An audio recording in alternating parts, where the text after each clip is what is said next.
Hello, everybody. Welcome back to Masks Monday. We are on session 22.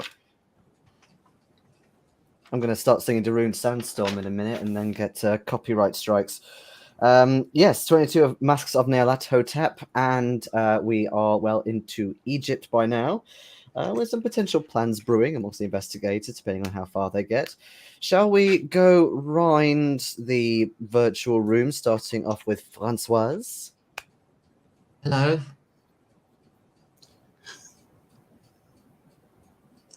Do you want more? Hi.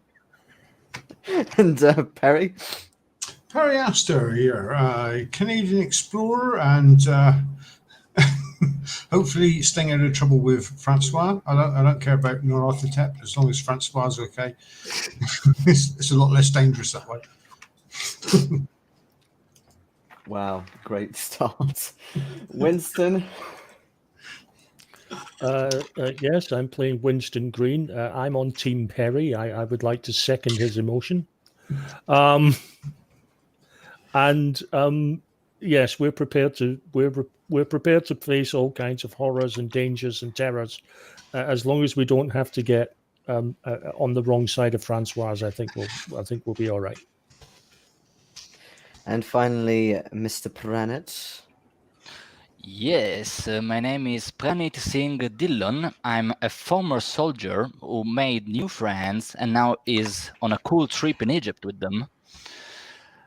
Is currently thinking about joining Nyarlathotep ranks in case he crosses Françoise in order not to face the consequences of his actions.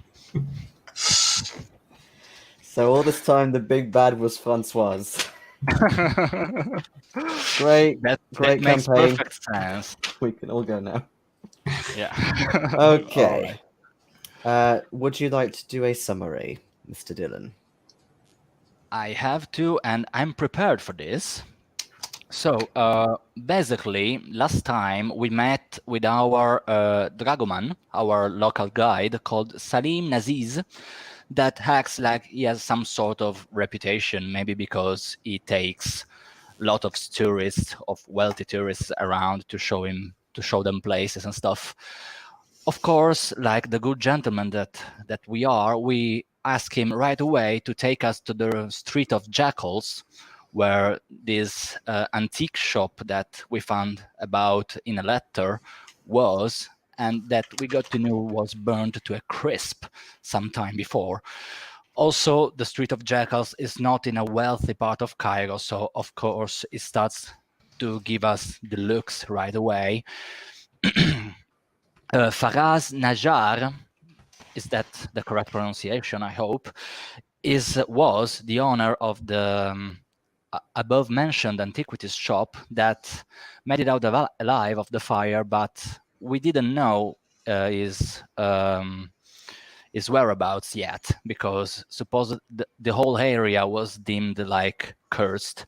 In fact, as we approach the area, we still find the burned structure of the shop burned to the ground, where nobody even tried to clean it up or rebuild after that.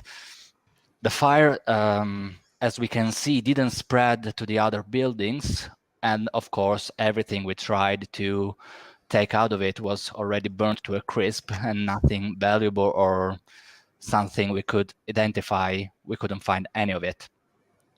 Later we found this Najjar, which now lives in the Street of Potters, a few streets away, not that far. And we see that in this fire, it was badly burnt on half of his face. Of course, as soon as we mentioned the letter and the sender of this letter, Mr. Bazard, he all starts act like some sort of aggressively, maybe defensively, trying to push us aside and avoid confrontation. Of course, we also say that we know about Carlisle and stuff, and as a response we get that he doesn't want to do anything to do with the Carlisle that cursed this shop and this life altogether.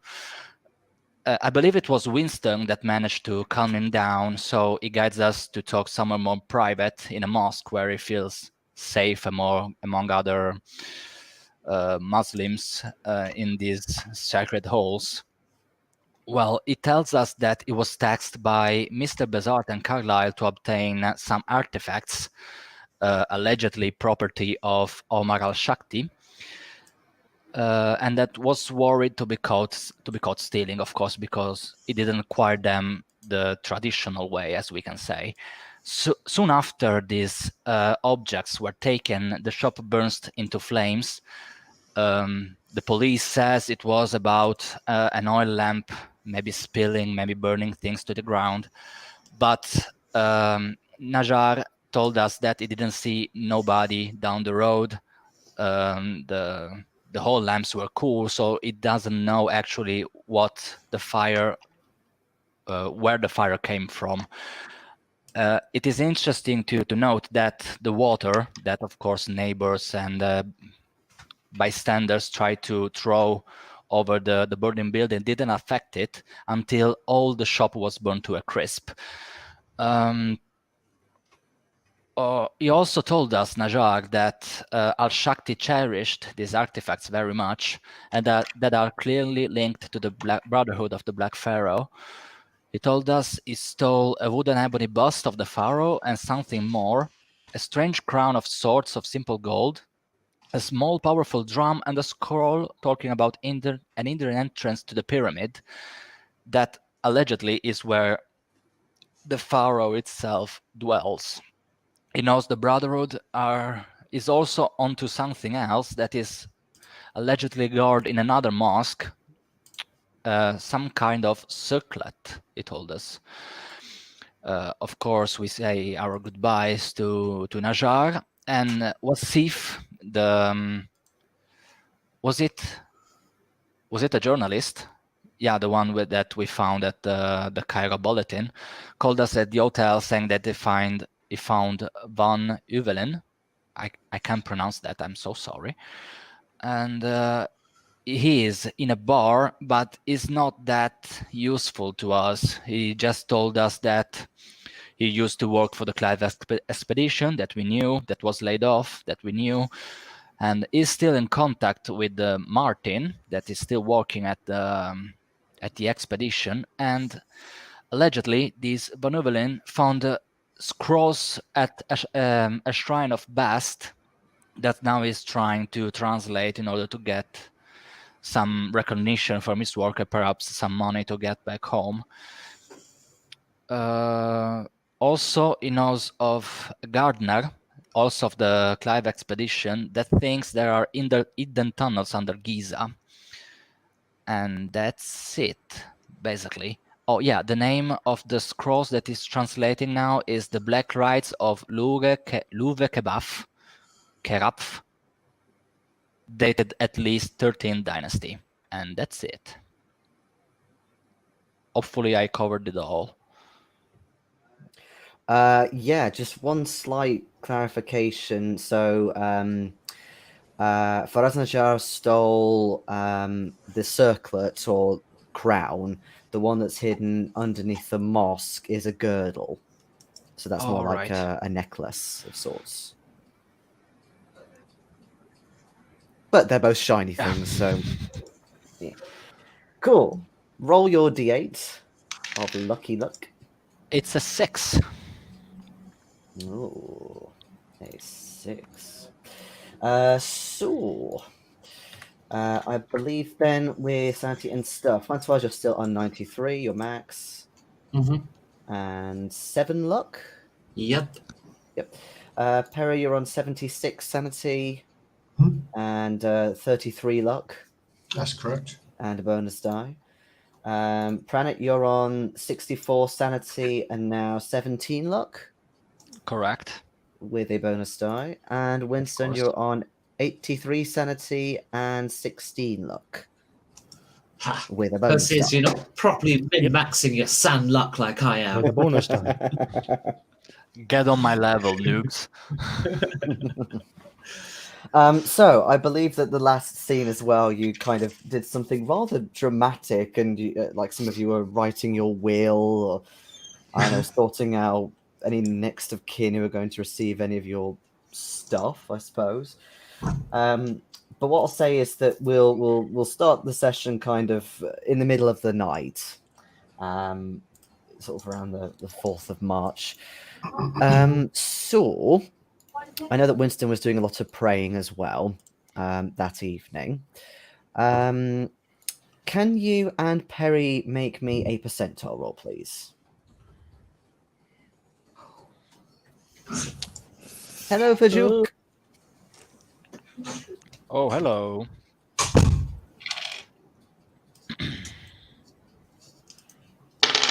77 from me. 84. Okay. So, your dreams, interestingly, are quite sort of peaceful, quite pleasant, which, given whilst you've not had like necessarily terrifying nightmares, every night in a row, you kind of remember that a little bit, and maybe it's almost kind of, especially for you, Winston, maybe it's just a bit of calm before a storm or a spite or something that you get. I put this down to two things. Mm-hmm. One, my prayers, and Mhm. two, putting my affairs in order with the will, therefore giving me peace of mind. Yeah, you're super organized. That's exactly it. Okay, sweet. So the sun comes up. Fortunately, it seems like the world is still turning. On the 4th of March, 1925. So you'd done some discussion with Van Hoevelen, got a few ideas of what possibly could be going on with him and these cats and all that, and also you did have plans to potentially get some floor plans for Omar Al-Shakti's household. So yeah, feel free to discuss, say over breakfast, what you want to do today. I believe that beside getting the floor plans, that of course, as our leader, Françoise suggested, I believe it is worth a shot to look up what or who Louve Caraf is or was, or because this Van Hoevelen told us that the scripts are about rites to the cult of Bast, but black rites doesn't sit well with me, so I'll just check in order not to miss anything. I can't talk tonight. But yes, that's what I would do. Also, we got the whole day, so if Najar is still keen to talk with us, I believe that's plenty of time to do both. I think getting the blueprints, Getting a car or escape vehicle.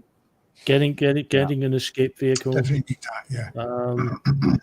The museum might have information regarding, as he gets a name so we can pronounce it properly. Also, I believe Françoise suggested to buy burkas.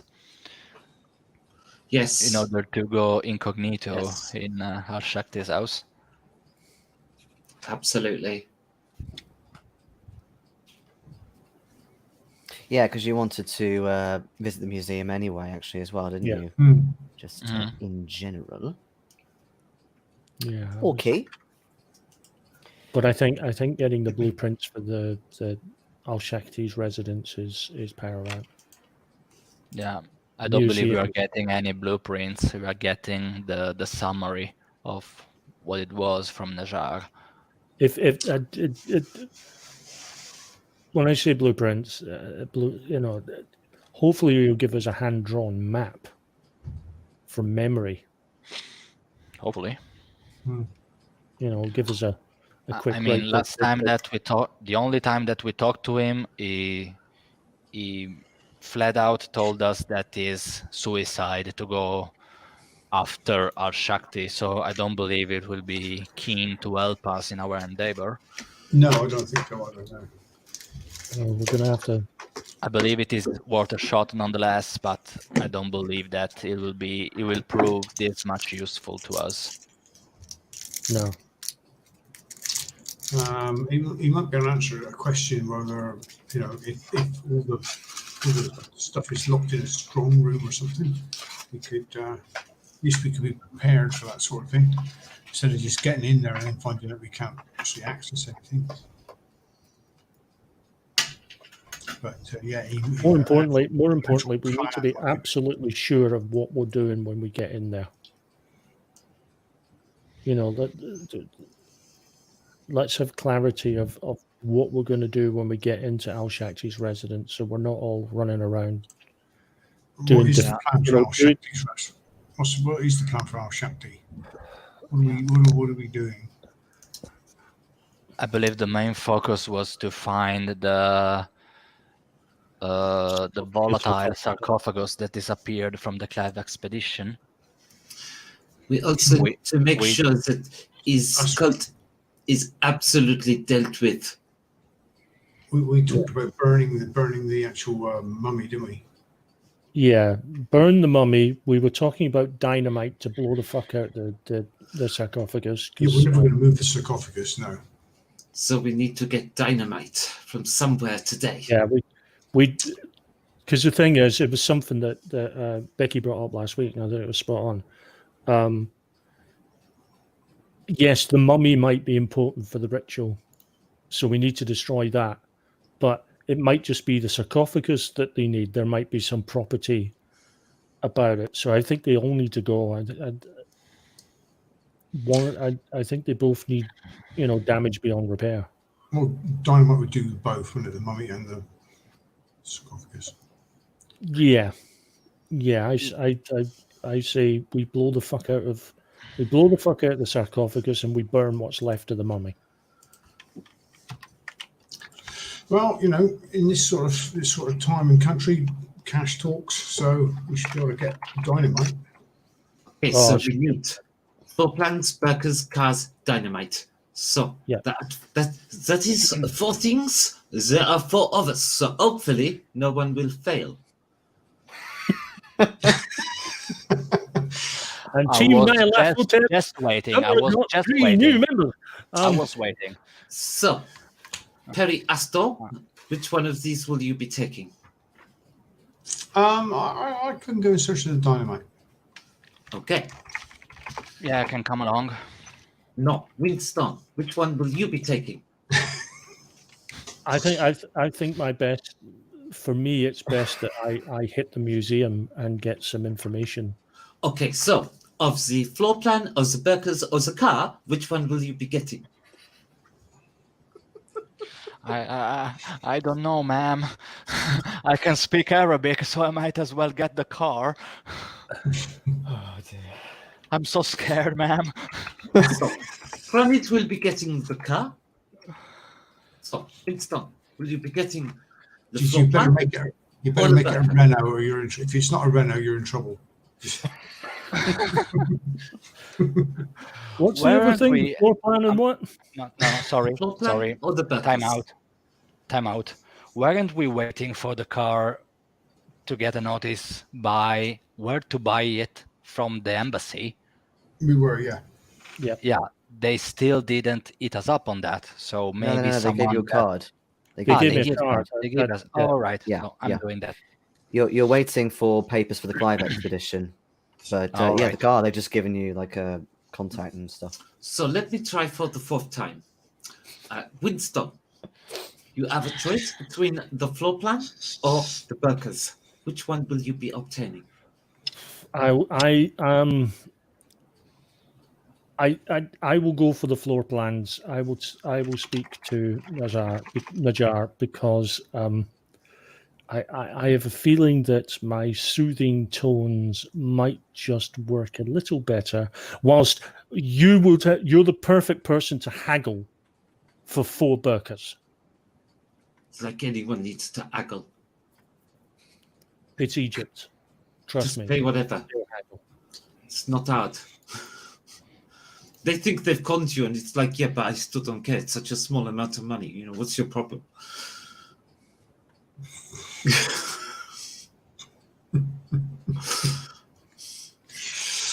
And they're like, ha ha ha, I totally took her for so much money. It was so great. She got so much money. She did not know she was paying so much for these workers. It does not matter. It is still small change. They are that broke. You turned Italian in a split second. I know. I wasn't expecting that. I've done I so got a lot many, of money. I don't care. I've done so many different characters in the last week. I haven't found a voice again yet. Oh dear. Yeah, it was like last week when her character got angry, she started turning into Françoise. I'm just like, hold on. Not again. Also, Fjock. Yes, I am a game master. That if you want to interview me in Eat Jason Up, he will give you my contacts. What am I, your secretary? He doesn't know me. You know No. him. I do, yes. Yeah, I've got. Fuchs emailed me or messaged me. I'll go get back to him yet. So. Yes, I'll arrange an I'll appointment send for you. I'll send you beer when the COVID shit is done. All right. Okay, so That works for me. we all know. So easily bought. Yeah. So we all know what our primary purpose is. After that, you may do whatever secondary purpose you desire. My secondary purpose will, of course, be checking up on Winston, because I know he's going to fuck up.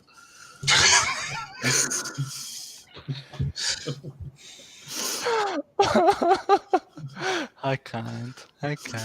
You know, I've suddenly realized I've probably taken more hits on my sanity from Françoise And your dignity. and my dignity. Most definitely. Oh dear me. Ah, Right, so splitting the party 4 ways. Fantastic. Just to make it easy. Yeah, well. Okay, so let's deal with the burkas first, shall we? Okay. Very easy to find sort of tailor garment districts, streets, etc. Lots of different garments being sold. What you find actually with the burkas, and I did check this beforehand, yes, they are kind of very meshy, like on their visors, so you can easily conceal yourself that way. But they are usually sort of a lighter blue in color, and they only go down midway. They don't entirely cover you head to toe. Okay. So what covers your head to toe? There is, I believe it's called the chadar, but it doesn't cover your face. It's sort of like entirely covers your head and all the way down to your feet. But you're cutting out a bit there. Chadar. A chadar. And then there's also the niqab, which is the one with, again, sort of full head to toe with kind of a slit rather than a meshy visor thing. Okay. So the how do you spell it? Chadar, I think it is. Chadar. Chadar. Chadar.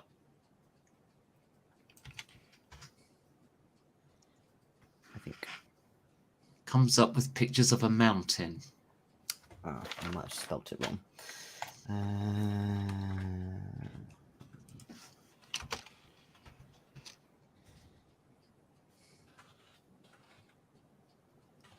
Oh, no. It just, I guess that's my browsing preferences. It goes, you don't search for this stuff. So, because I added niqab on the end and it came up with Oh, stuff. chador. So, okay. Sorry, not chadar. Chador. Oh, well, in that case, this image has been spelt wrong because it clearly says chadar. So, chador. Maybe it's interchangeable. Okay. Yeah, so we will get chadors, but it seems to me the chador has full face visibility. Yes, that's right. Yeah. But it covers everything So- else. Yeah, that's not what we're after, really. I think in that case we will get The niqabs. niqab would be slightly better because it gives us I mean, we It- can it also gives us rearrange them. clear eye view. Yeah, I'm thinking the niqabs then. So just the slit that's visible. Okay. Okay. That's fine. In fact, the shopkeeper kind of looks at you as if, you know, he was kind of expecting you to, given you're not currently dressed that way and therefore not adhering to customs. So he's very Mhm. happy to sell you, a few of them. Mm-hmm. Um, And so I need some other sizes because my sister is fat. And we'll go through that process again, but for Fair enough. I mean, nobody in the party is particularly plump. I suppose more well built. I don't know. But Not okay, now that Arthur is gone. okay. My chunky boy. So as you're kind of finishing up the purchases and things, you think you hear the sound of somebody talking English, kind of got a very kind of resonant tone. They're not like shouting or singing or anything, but they have quite a sing-songy style voice, and you can just hear them outside. Mm-hmm. And what are they saying? Something to do with things like your future, and I envisage this happening, and I see this, but this part is cloudy. I roll my eyes and set off toward that other district where Winston's heading. Hawkeye. No. What? No.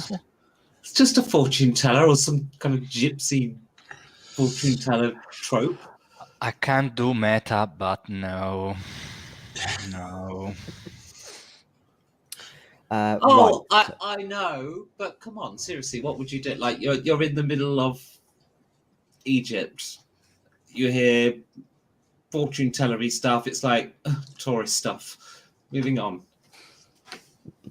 It's obviously not an actual cult thing, is it? It doesn't sound like it. No, it sounds just like kind Exactly. of your usual. But that's what Rubbishy. the cult would want you to think. Exactly. So why would I stop? And it makes no sense. So I kind of ignore it and walk off. You don't recall then. Recall what? I've already forgotten it. All right. Fine. I'm If saying no more.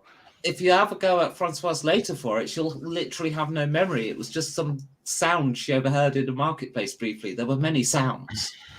All right. Mhm. What are you trying to say? I'll tell you later. Because I don't want to do meta. Camera. Okay, cool. Just grab the map a second. Car-wise, Yes. so, excuse me. You head down south on the tram probably because it's a little bit of a way, and then you cross over. God, that writing is so small. Very nice looking bridge called the Bast II. And you head to a district nearish to these rather nice zoological gardens, and basically within the urban part of Giza, where you find a rather nice looking car sales place. You see mostly there are like white Americans buying stuff here. It's rather upmarket, and just briefly they kind of give you a bit of a look as if, are you buying it for your manservant? Not manservant. You're the manservant buying it for your your client, I guess. But presumably you have the money to pay for one. Well, I'll ask if they deal with rentals as well. Or Yeah. if they're just sales. Yeah, they can do rentals. All right, so I'll try to rent a car for myself, tourist. Mm-hmm. Mm. and some friends of mine. So it should be a nice car, not too flamboyant, something that just gets its work done Mm-hmm. and can Okay. get to some decent speed. Okay. They say to you, you are quite practical. You do not want one of these flashy things. No, it's you not want- it's not my kind of car. And also the sands, they can be quite bad for these types of cars. But yeah, they get you a very sort of practical car. It's I guess an import, but yeah, it's got sort of decent, well, at least more decent grip than others that you see on sale, tread wise. All right. Although given it's 1920, it's not going to be brilliant. Yeah, of course. I'll try to get the one that is in the best shape for running away at a decent pace. And in case that Winston fucks up or Françoise thinks that Winston fucked up. Just in case. Okay. So you're muted, Winston. You're muted. Okay. So they're happy to, if you still want to rent it, they're happy to rent it to you on the basis of £5 a week.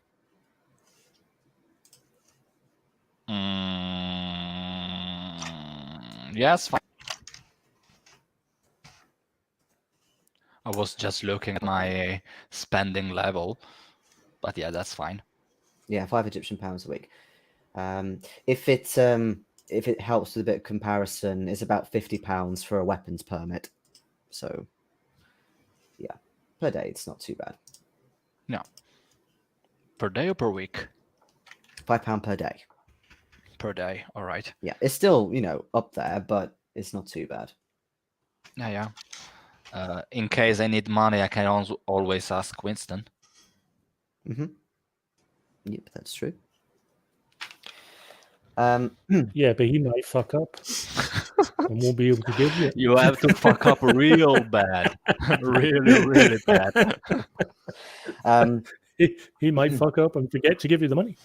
But yeah, what I'll say is just to kind of describe the area a little bit more. Naturally, because you're on this side of the river, it's kind of really open ground where you are, and you can see the pyramids of Giza. It's still a bit of a way away, like a good few miles, you think at least, but they're there, and they're really quite prominent on the horizon. And it's something rather quite majestic looking. Occasionally as well, you see a couple of vehicles kind of go either in that direction or further south, you think maybe to other parts of Giza itself. But yeah, it's very pretty. Unless something is crawling out of the pyramids, I'm fine with the view. I enjoy it a little bit before taking the car. No, there's no massive haunting horror crawling out of the pyramid or anything like that. No, it's all good. As of now? They are quite small from here. Yes, as of now. I'll just enjoy the view, then take the car and bring it back to the hotel. Okay. Right, Perry, you were going to get dynamite. Yes, I'm going to get dynamite. Okay. So I want to check out whatever resource I've got. Maybe, I don't know if there's a phone book or something for some sort of stone merchant. Ooh, okay. And then I want to contact them to see if I can find out what quarry they're buying their stone from. Okay. And then presumably what, you want to go and acquire dynamite there? Yes. Okay.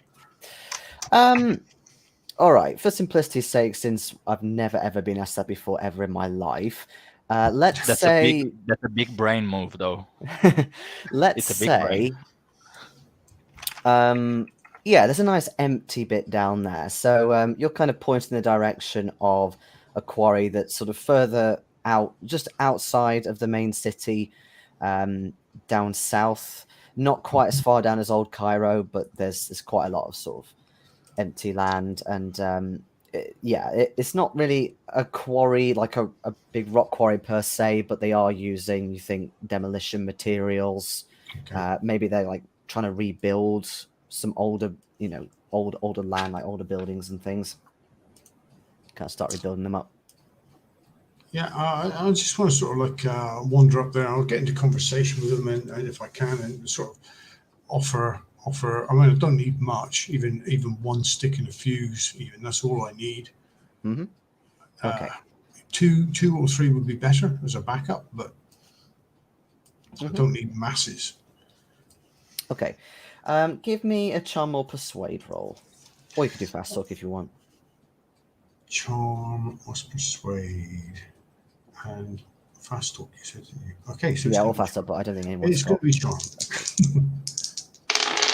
And that is a 26. Oh, I'm going to spend 2 2 luck. Okay. to pass. Not a problem. Okay. Take that. So you acquire 4 sticks. There are a couple, fortunately, going spare that they're willing to give you. They do ask for a bit of money.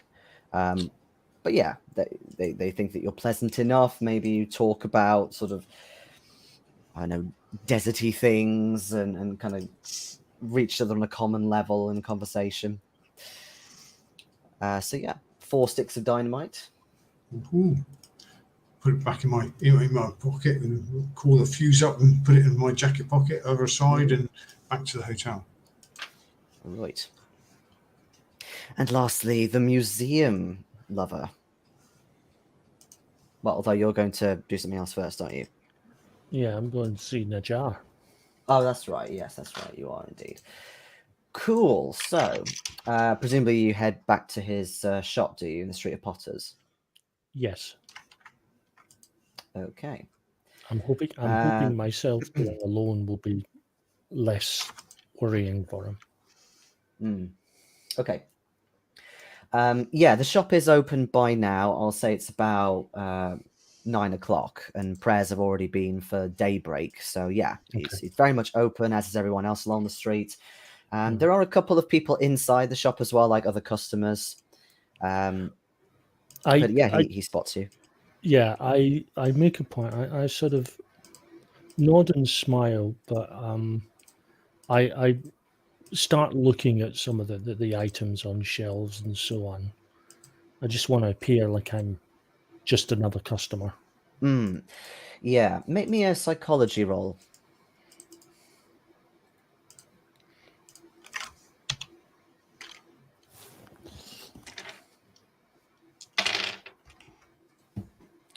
Nope. Okay. I mean, you think that maybe he's kind of worked out what you're doing. But yeah, he comes over and says, you speak English? Yes. Anything you wish to buy? Anything you like? Yes. I point to a couple of items and say, "Yeah, oh, these look very, very interesting. Can you tell me about these things up here?" You see him actually like turn and you think like shout for somebody to come and get them down. He kind of does it quite irately. But yeah, you see like a young boy kind of come in and start heading up a ladder to get them down. Yes, they are very good. They are from near Dashur. Very beautiful pots they found. Ah, yes, beautiful, absolutely beautiful. Yes. And you kind of, as he kind of takes one of the pots from the boy, he kind of makes eye contact with you and goes. And there's like a little back room, you think, and he says, "I need to check this with something in the back. 1 moment, sir." Follow him. Okay. And yeah, he seems to kind of break character when you come in, but he whispers, I cannot be too careful, my friend. No, I completely understand. It's why I didn't want to draw attention to things just in case. What can I do for you?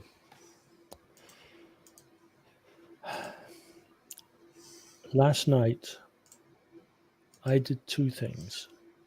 And when I tell you of these things, I think you'll know what it is I'm here for.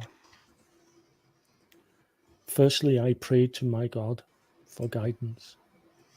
The second thing I did was fill out my last will and testament. He kind of stifles back almost a laugh of surprise.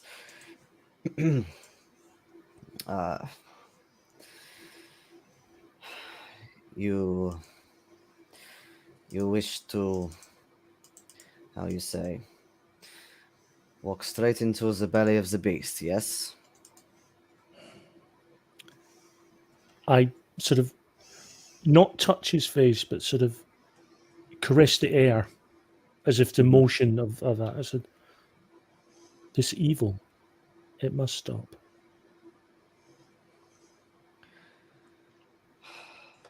How do you think we can stop? We is have a plan in powerful. motion. We have a plan in motion. However, we require one small piece of information. Well, rather significant piece of information from you. And he kind of turns to check again at the door. I do not know where the items are, apart from one.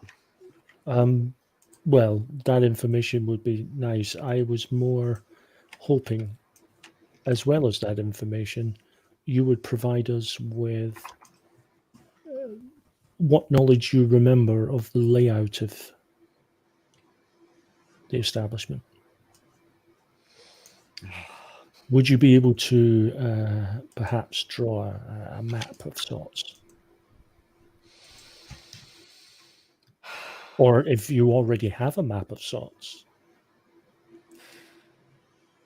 He looks again. How much are you willing to give for this information? Remind me again what the exchange rate is? It's about $5 per Egyptian pound. Or 12 shillings. Yeah.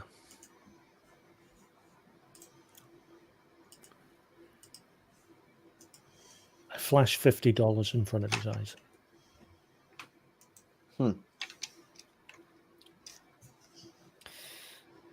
Okay. Make me a persuade roll, but you can get a bonus die for the money. And I'm going to need it. Oh!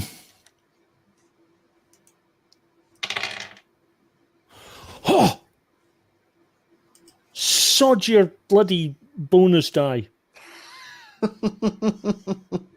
What did you get? I got 3, which is an Okay. extreme pass. Okay. I've never Which- felt so happy to make a roll in my life. Tick it if it's not already. He kind of Yeah. he kind of consigns a sigh, but you think that he knows, like he remembers that he's got something already. And he says, "Wait here." Thank you.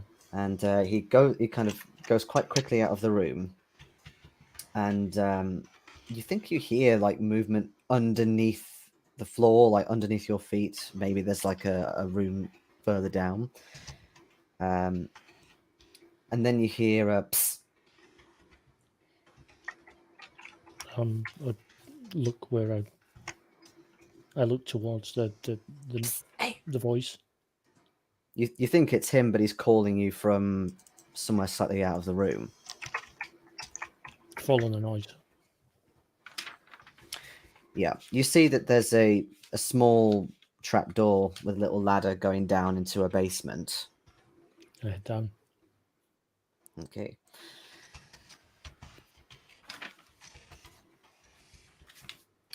He it's quite big actually down here and quite cool. It's like a nice sort of relief from the heat and kind of the stifling in the shop as well.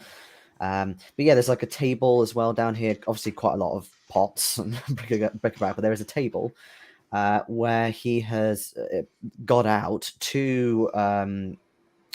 They look kind of like scrolls to start with, but it does appear to be some sort of map. And they are kind of more like floor plans, but they're old. But there's some annotations also that are written upon them. Okay. I haven't put them in the XSplit, but they are quite big anyway, so I'll just put them in the drive for you. Okay. But yes, it does. You assume it's Al-Shakti's house. It's certainly pretty massive. There's one of the things that catches your eye immediately is this rather large-looking courtyard bang in the center of this establishment. Maybe there's a pool inside the center. There's definitely some sort of detail of like ornaments or something in there.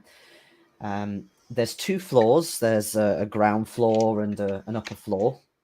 Yeah. And there's several pencil markings there as well, marking certain rooms. On the ground floor, there is a small room, or smallish room of a parlor. There's also a long room near the back, which is marked workshop. And on the upper floor, there is the master bedroom, some guest rooms, a study, and an art gallery. But not everywhere, to clarify, is marked. So it's just those rooms that have got, writing next to them. Okay.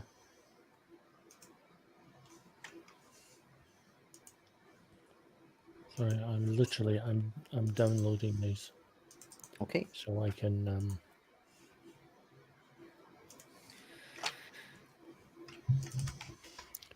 use them because I can zoom them in. With this, I can move far away from this place. I thank you. And you may take the plans for yourself. Thank you. Are the plans quite sort of bulky, or when they're rolled up? Yeah, they are a bit actually. Will they fit in one of those pots? Oh, yeah, absolutely. Some of them are sort of a few feet high. Like big pots. I put them both in one of the pots, and I say, I think you may have just made an extra sale. This will cover it, no problem. Well, I would like to give you a nominal amount at your actual till, just in case, as you say. We can put it down to haggling. Yeah, he goes up to the ladder again, and he kind of actually gestures that you go back up. You think maybe to ensure there's like no suspicion, but then he pokes his head out and shouts again to one of the boys, who scurries down the ladder, kind of tries to haul this pot up, which he's surprisingly good at considering. But yeah, he helps kind of get it up, and there's a transaction that takes place. Even if it's a nominal amount, I can claim. I'm sure you'll make some. You are a good haggler, sir, or something along those lines. Yeah. Assalamu alaikum, sir. Peace be with you. Me and my pot are heading back to the hotel first of all. I'm not carrying something like that around fucking museum. No, that's fair. I can always gift the pot to either the hotel or the museum as or the embassy as a piece. I'm not really caring about the pot. Okay. Actually, this may seem odd to start with, but you might work out why. Give me a con roll as you're carrying this pot back to your hotel. Con roll. Con roll. Yes, that's a hard pass. Okay, cool. It is getting quite warm, but it's not like stifling hot, and you definitely break a sweat. You might need to go and change your shirt or something, but you're still Just as okay. well I'm going to a hotel. But yeah, the rest of you, I guess you'll kind of convene back at the hotel, and yeah, you see obviously Pranit's got the car, which is rather nice, and the valet takes it round somewhere to put safely. Françoise has got the burkas, Perry's got the dynamite, but naturally probably kept away secretly in a bag. And Winston has got this giant pot. As I walk in, does that look like a document to you? I don't know. To me, it looks like you bought a fucking vase. As I walk in, I just said I went to see a man. I went to see a man about some help, and all I got was a stupid vase. As you're kind of staggering with it, some concierges immediately come to help you. Yes, that is most helpful. Thank you. I need to take this to my room. Thank you very much. It is very, very big, sir. Very big indeed.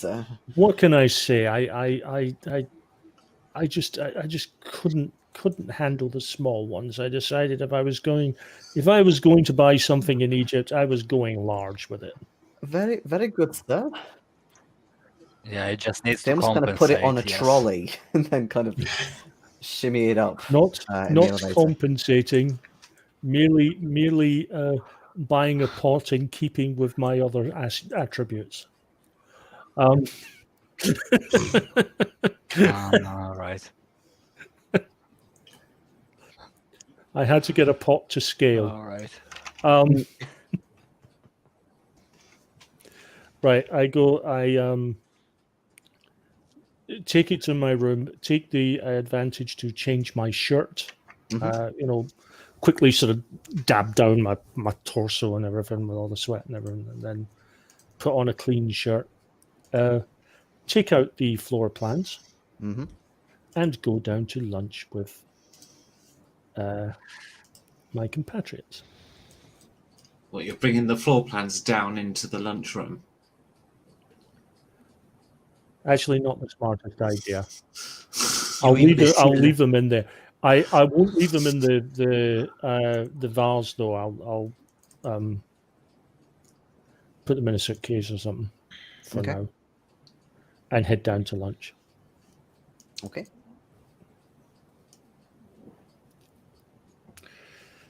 So yes, I got a very nice urn.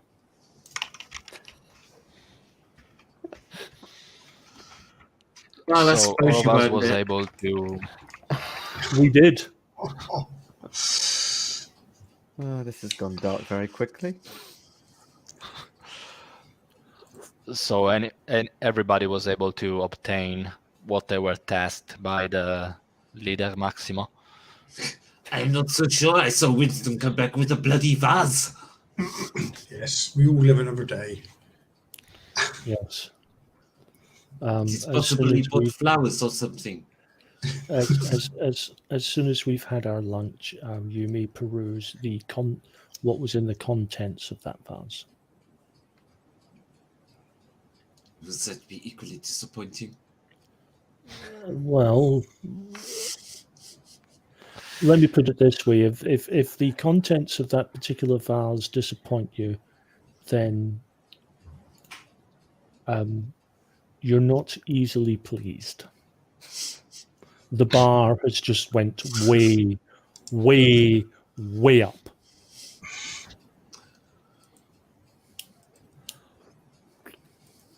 Nice fish. All right. Anything weird happened to any of you? No, it seemed to go very smoothly. I had to buy a great big bloody urn. No. I mean, all I was doing was buying burgers. It could not be that hard. Well, niqabs in the end.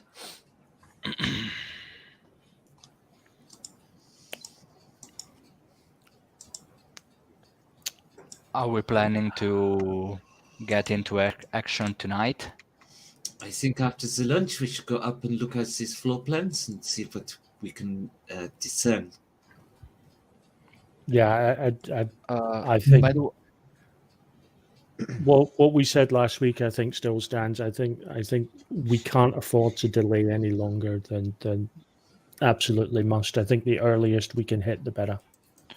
By the way, Winston, did you ask Najar where he found the artifacts that he stole? Or we're going to look into the whole mansion? He did tell me about one artifact, And or Well, he when said one artifact. He said he knew where one was. Yes, and I Ben. did say I wanted that information as well as. True. Okay. In that case, yeah, he knows that. Well, basically, he says to you that one item, which is this circlet, he knows that Omar Al-Shakti took it back after he stole it, and he did say that there are a few possible places where it could be kept. One of which, where he first found it, was in a safe. He thinks in a study sort of area, but in terms of the other items, he handed them over to Carlisle et al. So Yeah. he doesn't know at all where they are now. All he knew about was the circlet. He found it in a safe. The rest, they were handed off to Carlisle. He has no idea where they were. But all right, so we are going in with literally zero information or where to look. we're just going to. I hate to use this term because it's not really suitable, but in terms of a player, we have it's sweep and clear time. I'm sorry? We just have sweep and clear, which is basically you search room by room and you hit anything that's in there. Yeah. You clear each room. Yeah, like a wealthy man doesn't have security. What is written on the floor plans then? What rooms are there? Obviously, Was there a picture or something? I put them in the drive for now. the study's identified on the plan, so we know where the safe is. And my first bet would be the workshop, because Mine would be the art gallery. Well, that's upstairs though. If it's a sarcophagus. Yeah, you're saying that he didn't take chances moving things upstairs.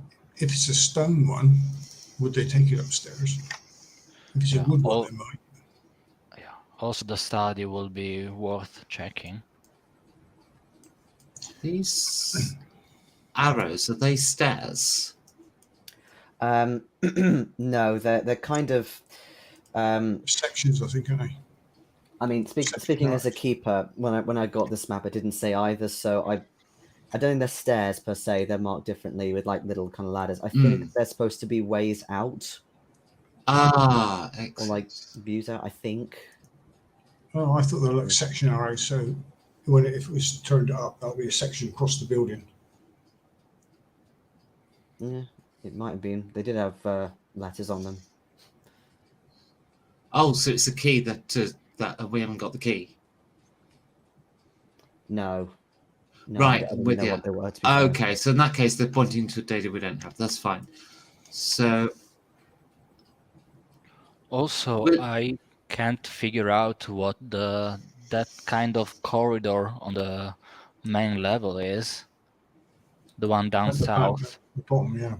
They look like cellars or something like that. What's on the ground level? I'm sorry? It's on the ground level, so it wouldn't be a basement per se. Sure, there's stairs down and then there are stairs down again. It does look like some kind of basement.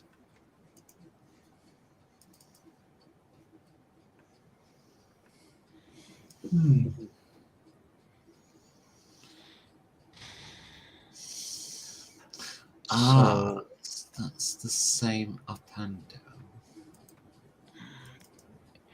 Either way, I'll try to. I mean, if this was a military operation, I will go in by the workshop, so we get right away the first room we want to check, and then from there, I believe it is worth it to move upstairs. There are stairs here on the. I actually think we should hit the workshop and the art gallery, and we shouldn't hit anything else. Perhaps the study. Actually, Yeah, the it's next to study. the art gallery. Maybe the bedroom, if he's No. home. I mean, we found in Gavigan's bedroom a lot of stuff. We did. But It was its country home bedroom, but we found a shitload of stuff in there. So I believe that if you got something personal, you're going to keep it close to you in your bedroom. So I believe it is worth checking it. If we get to the study and find the safe, can we even open it?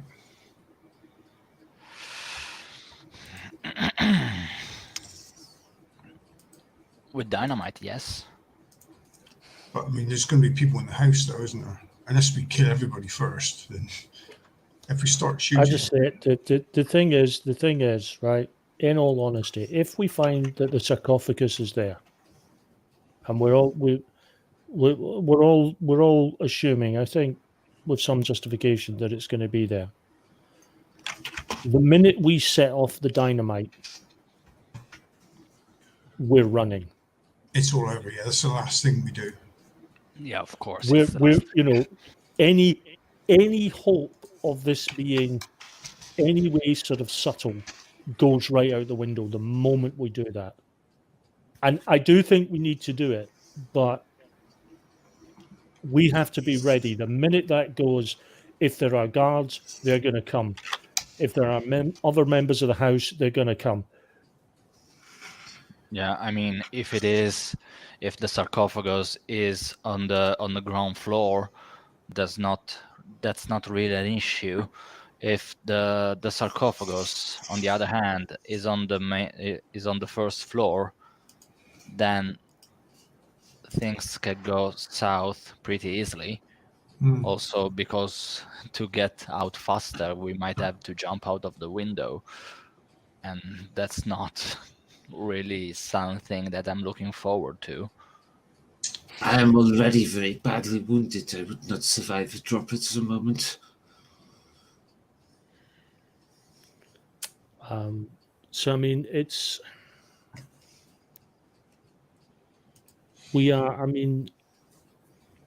as I say, I'm all for us going in as sneakily and as skillfully as we're able, but the moment a shot goes out, the moment that dynamite goes,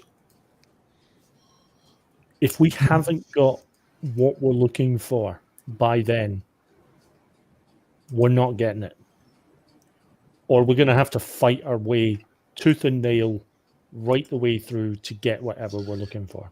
We have to assume we will be outnumbered by the cult. Yeah. We cannot have a confrontation. We leave the explosions behind us. Yeah, depending on how much fuse do we have. If we do not have enough fuse, then we will deem Perry to have failed. How much fuse do you want? I've got fuse. Yeah, for how much time? I've no idea. How much time do you think I would have got? Fuse burns really fucking fast. It does. I'll say about a minute and a half. Per stick? Fuck's sake. No. A minute and a half for all 4 sticks. Ruth. You did pick up one fuse. Shit. So you could place them all in one place and then have the wire come out, but Yeah. It's So the thing is, the thing is, we've got a major problem then. Well, we can possibly do 2. We can possibly split the fuse and do 2 sticks. Yeah, even though we got the dynamite just to blow up the sarcophagus. So if it is one thing, that's no point in dividing the dynamite we have, It unless depends if I would want to perhaps maybe keep a little bit back just in case we need it. Maybe put a minute into the sarcophagus and keep 30-second fuse with us. The main problem is a minute and a half. It's good. I mean, it gives us a chance It to does get stand the some chance of distance. someone discovering Exactly. the fuse out. I'm putting the fuse out. So we're left with, we either shorten the fuse, which means we've got less chance to run, or we keep a long fuse, and the only way we do that is if we actually hold position for a turn or two. I'd say split it in three 30-second fuses, and you'll be surprised how fast you run. I have lots of The sugar only beforehand. the only thing to kill a fuse is to cut it. So pull it once out. they find it, no, it doesn't get put out. I believe Yeah, it's not like in Looney Tunes. it keeps burning. The fuse does, but you can pull it out of the stick of dynamite. I didn't get what you said, Perry. Sorry. You can pull the fuse out of the stick of dynamite. Then it's not going to do anything. It just burns out. Yeah. Still, if the to be blown up thing is in a room, we put the fuse in the room, close the door, and if they don't open the door, they won't find it out. I put it in the sarcophagus and shut the lid and ran away. Yeah, that Yes. too. That would work. The only problem with that is if this sarcophagus is as heavy as everyone claimed, the lid is possibly heavy, which means we might lose precious seconds closing the lid. Just We don't have to close it all the way. We just move it aside, throw the dynamite in, and just leave enough space to get the fuse out. We don't have to close it right back.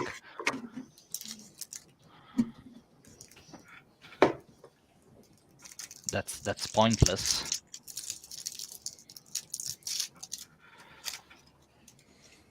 I say those chocolates off you, seriously. Not three. As well as the 12 before the stream. That's a reasonable amount.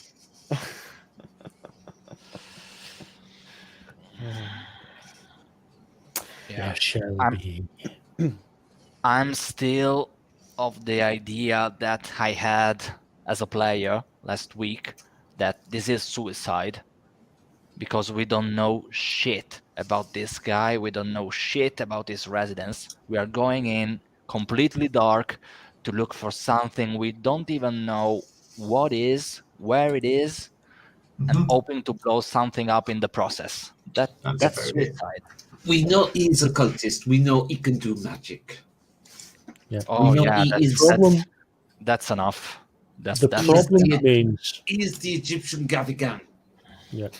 The problem is, in an ideal world, we would do some recon, we would get some idea of this guy, we would get some more background, we would get some recon about the area that his residence is in, and we'd get an awful lot of information, and then we would hit the place. The problem is we stick out like sore thumbs in this place as it is, and if we start asking questions, he's going to twig. We need to hopefully catch him blind as well. All right. End up in the same situation as London, where they were ahead of us. Yeah. Yeah. Don't get me wrong. I'm obviously a minority in this discussion. Still, I'm not. Stop using that to your advantage. No. In all honesty, Giorgio, in an ideal world, I'd be right with you that we need more info, we need more recon, and all the rest of it. My worry is time is against us, and if this guy twigs that we're here, we are so screwed. Still, we got half a day to do shit. Yep. So to was get some basic intel on the wealth of this guy, given the fact that he owns a plantation, he owns God knows what else, is allegedly leader of a cult here, he obviously will have guards or security of some sort. We are going in not knowing anything about this. Mhm. Not So we might necessarily. find 2 guards as soon as we walk the door and get shot in the face. Not necessarily. We do have a couple of avenues. That newspaper reporter, who I don't trust as far as I can throw him, but because it's Cthulhu, and I don't trust anyone. But society pages, this guy that Al-Shakti's been in the news. The reporter might know some things. The American consulate might have an idea of the place as well.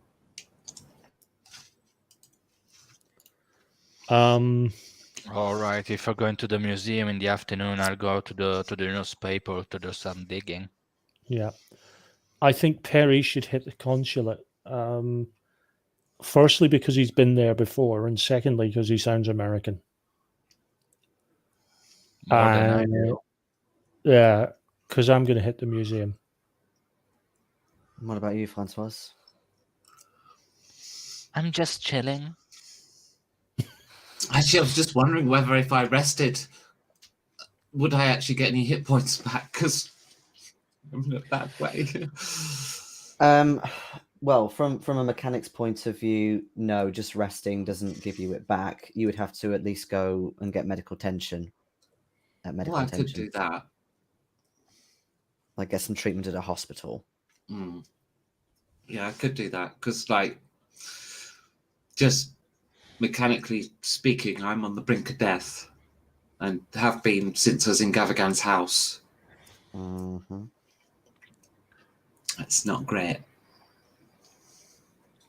Aye. So I'm going to find me a witch doctor. They do have a hospital in Cairo. If you call it that.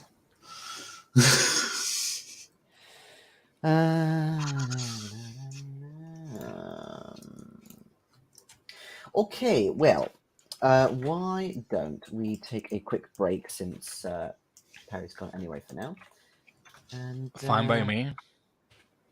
we will sort out the afternoon after that. All right. Okie See you in a dokie. sec. Okay.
Hello. Hello. This time I'm not going to spill my beer. Ciao. Ciao.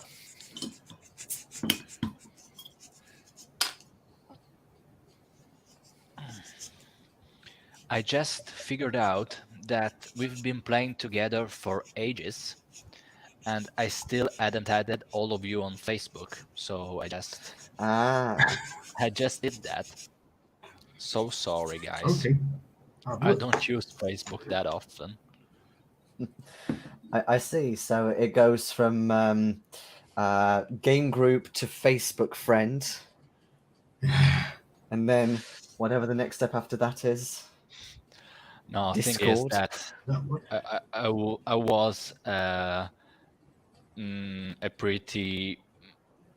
I mean, I used Facebook to share a shitload of stuff back in the day.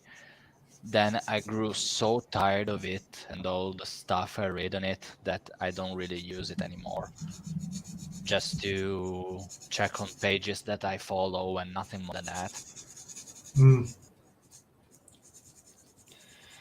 Yeah.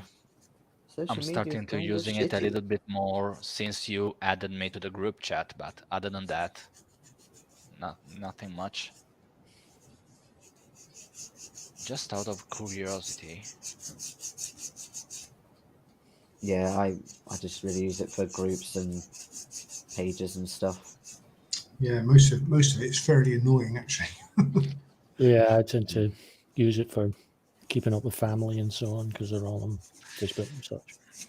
My last post, which was a shared content, is of the February the 16th of this year.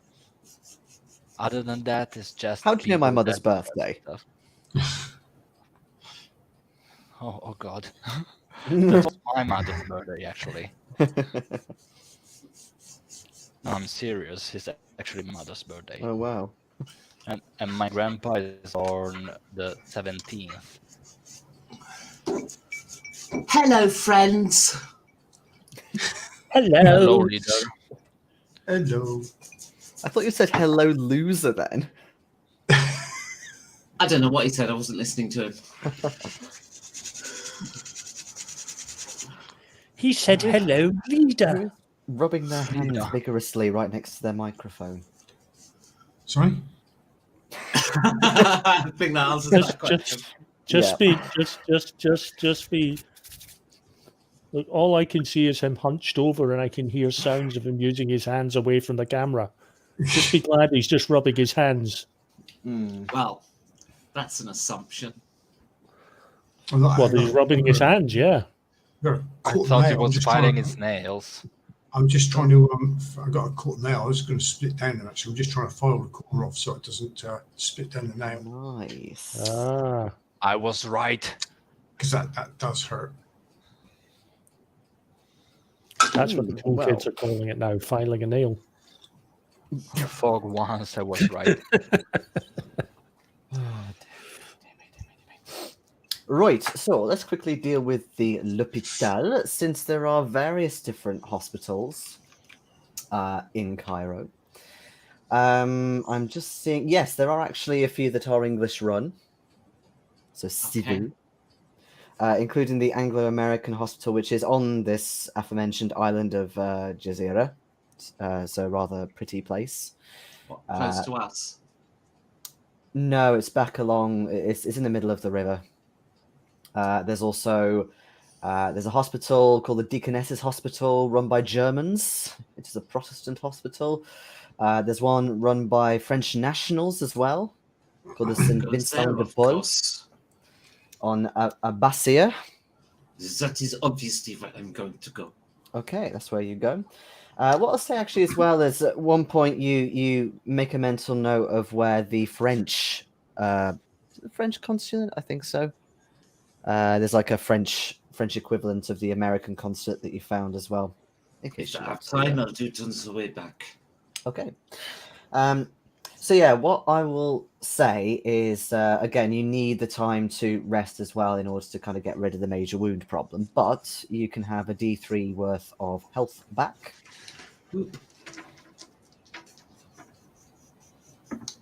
Yay, 3.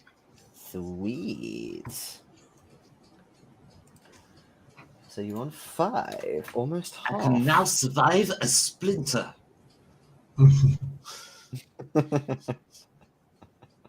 But not a paper Indeed. cut. And- Those things are vicious. Depends on the size of the splinter. Mm. Not big enough to train a frog or toad or whatever they were. Turtle. Hmm. So, or alors, shall I say, you want to head to the French consulate as well? Okay. Yeah, so what I'll say is with your wounds, they kind of give you a very nice kind of calming lotion, and it just kind of relieves the pain a bit, and you've got a bit more mobility now in your hands. Okay. They have aloe here. Yeah, kind of, but you think it's got some other properties in there possibly.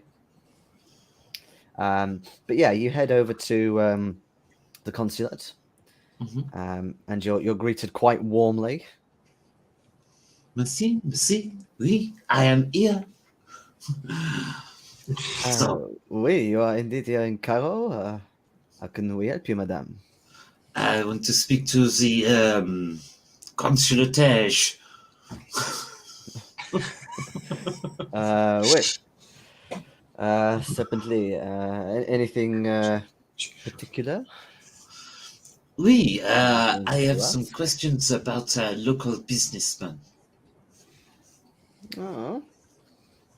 Which businessman is that? What's his name, guys? Al-Shakti. Al-Shakti. Al-Shakti. Al-Shakti. Shakti. You are in business with him? No, making the decision. So I want to know about him. Like, who is he? And is this going to be detrimental or a good thing? Is he a sort of character to be avoided? They sort of laugh a bit and say, well, it depends what sort of business deal you have with him. If you are simply meeting him, exchanging pleasantries over the lunch, then you should be all right. But if it is anything else, he is quite a sharp man. He always seems to get the upper hand in those things, and always benefits very highly. I see. Is he the kind of man who has hired muscle? But of course, yes. He usually has two bodyguards with him, and a cat as well, a white cat. What, Fluffy. He goes around with the little Fluffy? Oui, he usually carries it, or it sits with him, never seems to leave his side. Interesting. But he does have more at the house, more guards. What kind of numbers are we People talking to look here? after. Is he like a man with a paramilitary, or does he just have his just protection? No. Protection. He is a collector of sorts. He does have a lot of Egyptian antiquities. The museum are well aware. It is all above board. But he has bought a few smaller items, and he wants to naturally protect them. And also to protect his workers, equipment. You know, he does cotton. Yes, obviously, that I was aware of. So, His farm, is it adjacent to his home, or is it elsewhere? Or Hmm. Does he own a lot is, of land? Yes, about 10 acres, I think. And yes, the cotton industry now is maybe not as big as it was 10 years ago, but there's still plenty that is imported back to England, France as well, of course. So still good business that he has with his workers. Thank you. You have been most helpful. Bien sûr. But if you need anything, madame, you know where we are. We are here to help and to protect you. And Yes, you are and in they Cairo. actually- and they kind of give you a couple of places as well where French people like to hang out, just in case. Mhm. Okay, so when I go back to the guy, so Mr. Al-Shakti, he has a cat. So if we are in any kind of confrontation with him, I strongly recommend taking the cat hostage.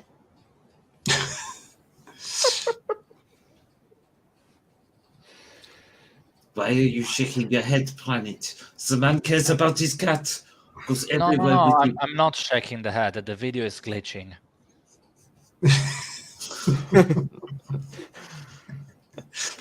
Uh-huh. You're such a dick. You see, he did it again.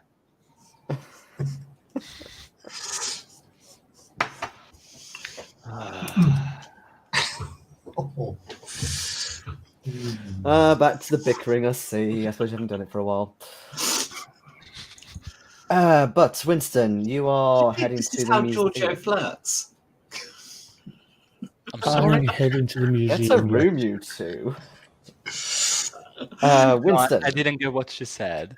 Oh, said, hold on do you a think minute. this Hold on a is minute. How you hold on. flirt? I don't, because I don't need to. Oh, Oh, So, anyway, I'm going to the museum. yes, you are indeed going to the museum. I'm going to go with Winston because this Oh, are ivory's you? going places I don't want You're like, bye. to. Wait for me. Fair enough. Okay, Oh, so once again, by tram's the easiest, but it's a much shorter route for you two than down to get a car in Gezira and stuff. But yeah, it's huge. This place, the Egyptian Museum, is huge. It's one of the more noticeable buildings on this side of the Nile edge, definitely. Very close to the Kasra El Nil bridge as well, so a big kind of thoroughfare.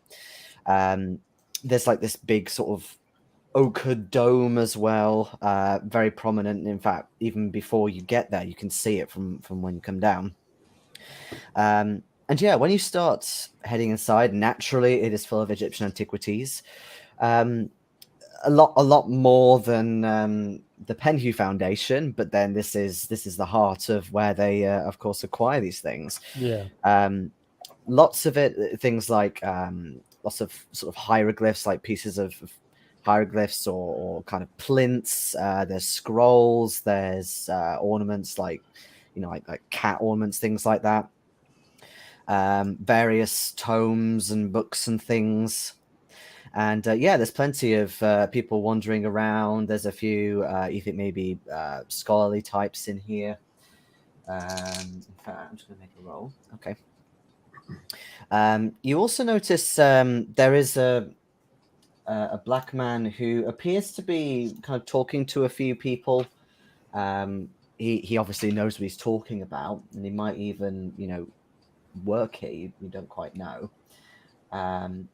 But when he gets a window, he does notice you. And where's he gone? He's kind of got short cropped hair and a nice little beard. And he introduced himself as Dr. Ali Kafur. And he says, greetings, gentlemen. You speak English? Yes, we do. Well, we speak American, which is, Yes. I was going to say American. Yes, Dr. Kafur. Welcome to the museum. This is absolutely gorgeous. Some of the pieces Oh, it here is, isn't are it? immaculate. Yes. Mm. Um, Is there anything in particular that takes your interest? Are you simply here to admire everything, or are you here more on a academic? well, I am a student Leaning? of archaeology. Ah, I am fascinated, obviously, by history. what is your During name, recent sir? readings, my name is Greene, Winston Greene. Pleased to meet you. And yeah, he gives a warm handshake. Thank you. I was doing some reading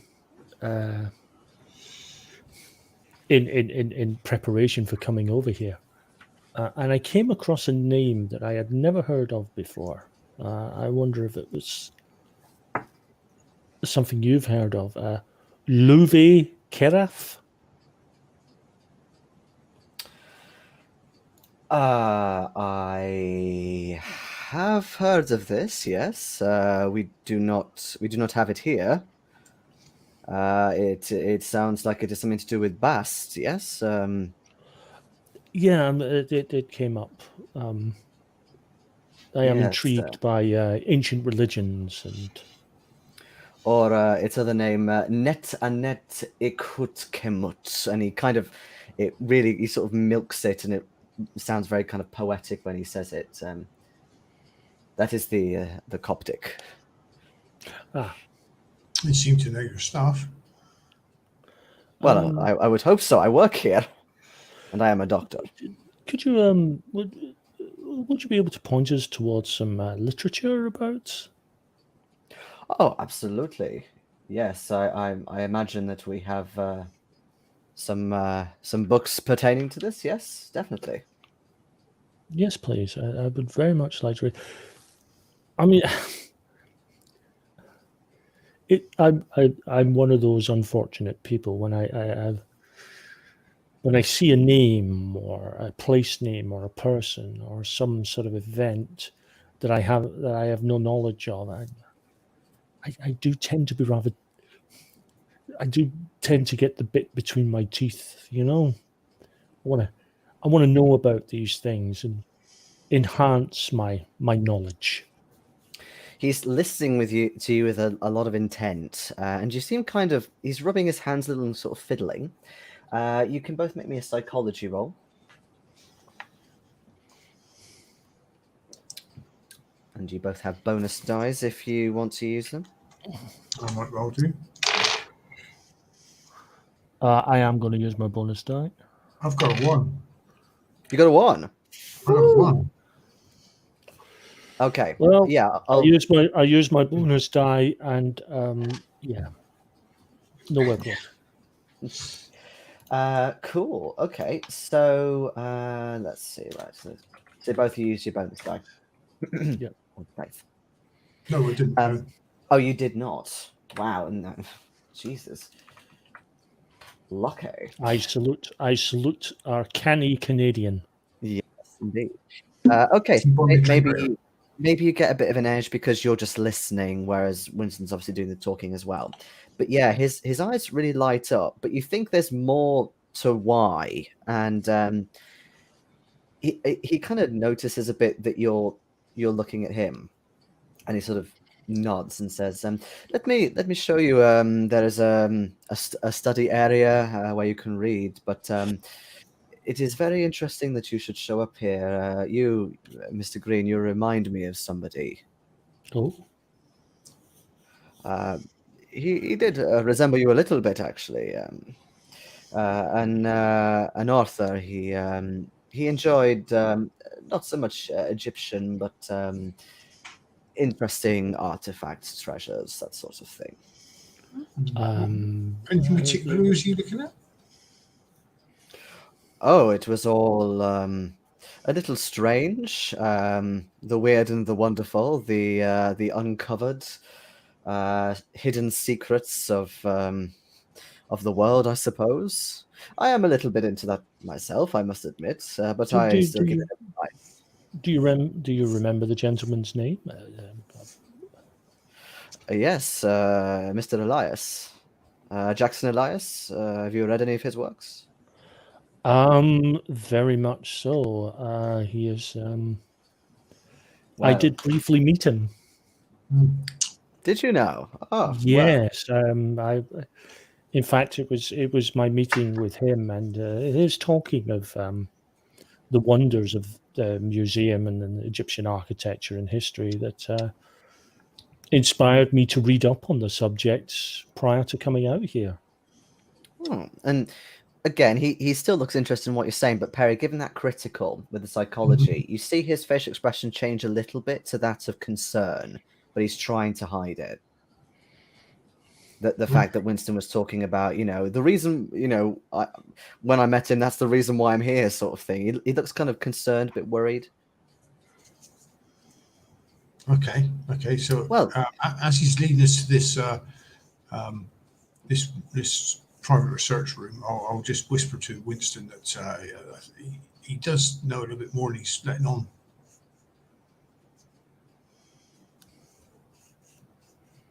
Yeah. Let's see if we can gently prod him into more info. But yeah, he shows you to this private reading room. There's a couple of other scholars in there.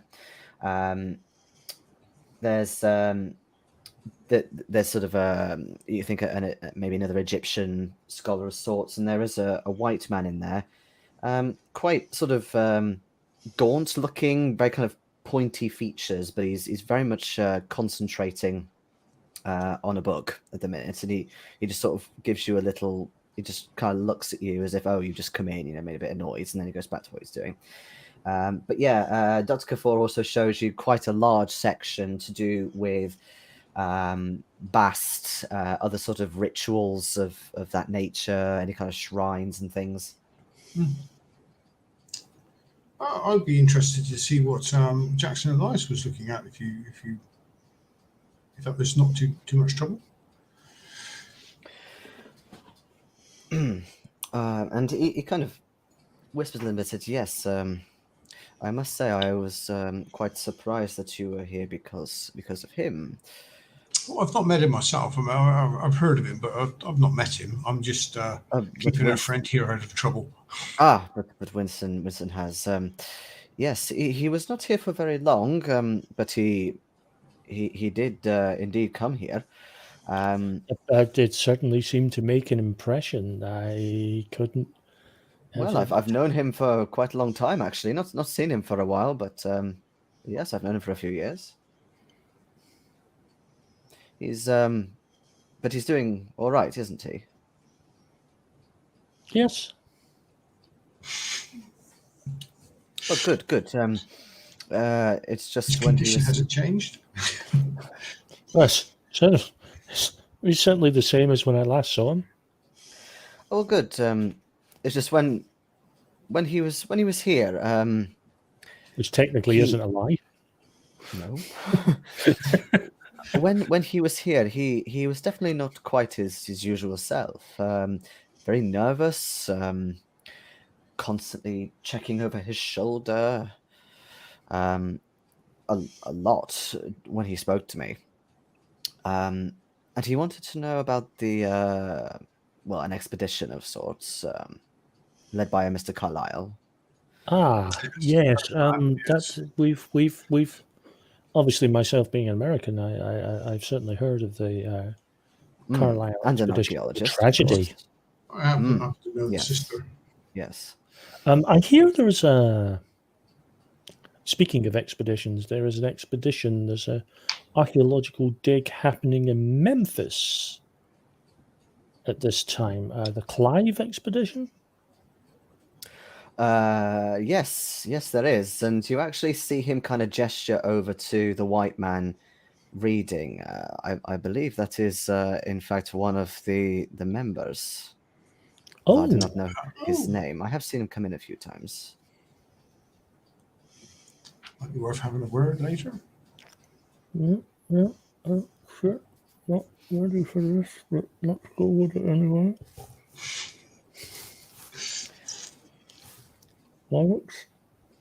But yes, I did not know a lot about the expedition, but I did manage to tell him what I could. It obviously wasn't enough for him. He needed something specific, I suppose. So we arranged another meeting a few days later, but he never turned up. Oh, that is rather upsetting. Yes, I would love information on this Louis Carafe. As I say, when you see such a strange and exotic name, I can't help but my natural curiosity rather gets the better of me sometimes. Well, hold on, Louis. I thought I heard what you said, but obviously not. Can you just say it again? Louis Carafe. Oh, yeah. Well, he was not asking about that, no. But like I said, there are many books here that might help on that. What exactly? If again, idle curiosity on my part. What was he looking at specifically?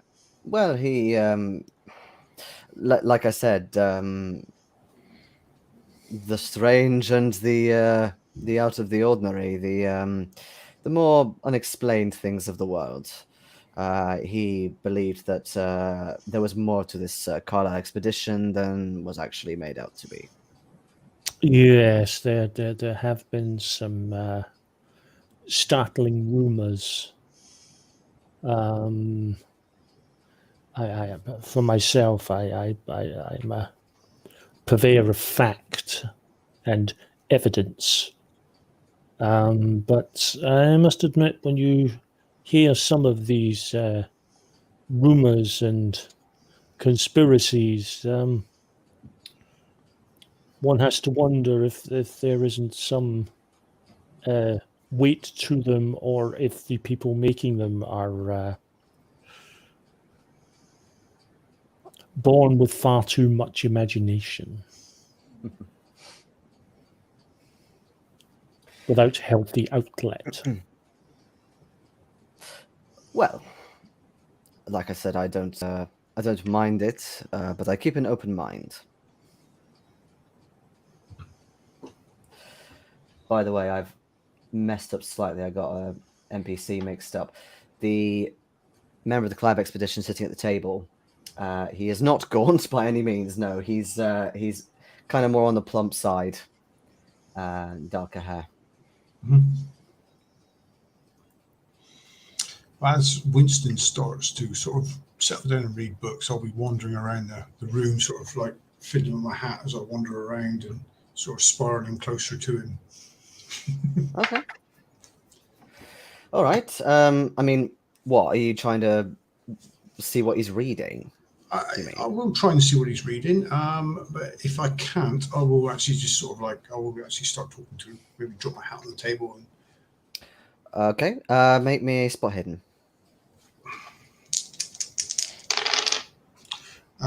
Which I've missed. Yeah, the text is too small, and by the time you get round a little bit, he just kind of, he looks up at you and he says, can I help you at all? I'll drop my hat on the table. I said, yes, nice to see a friendly face.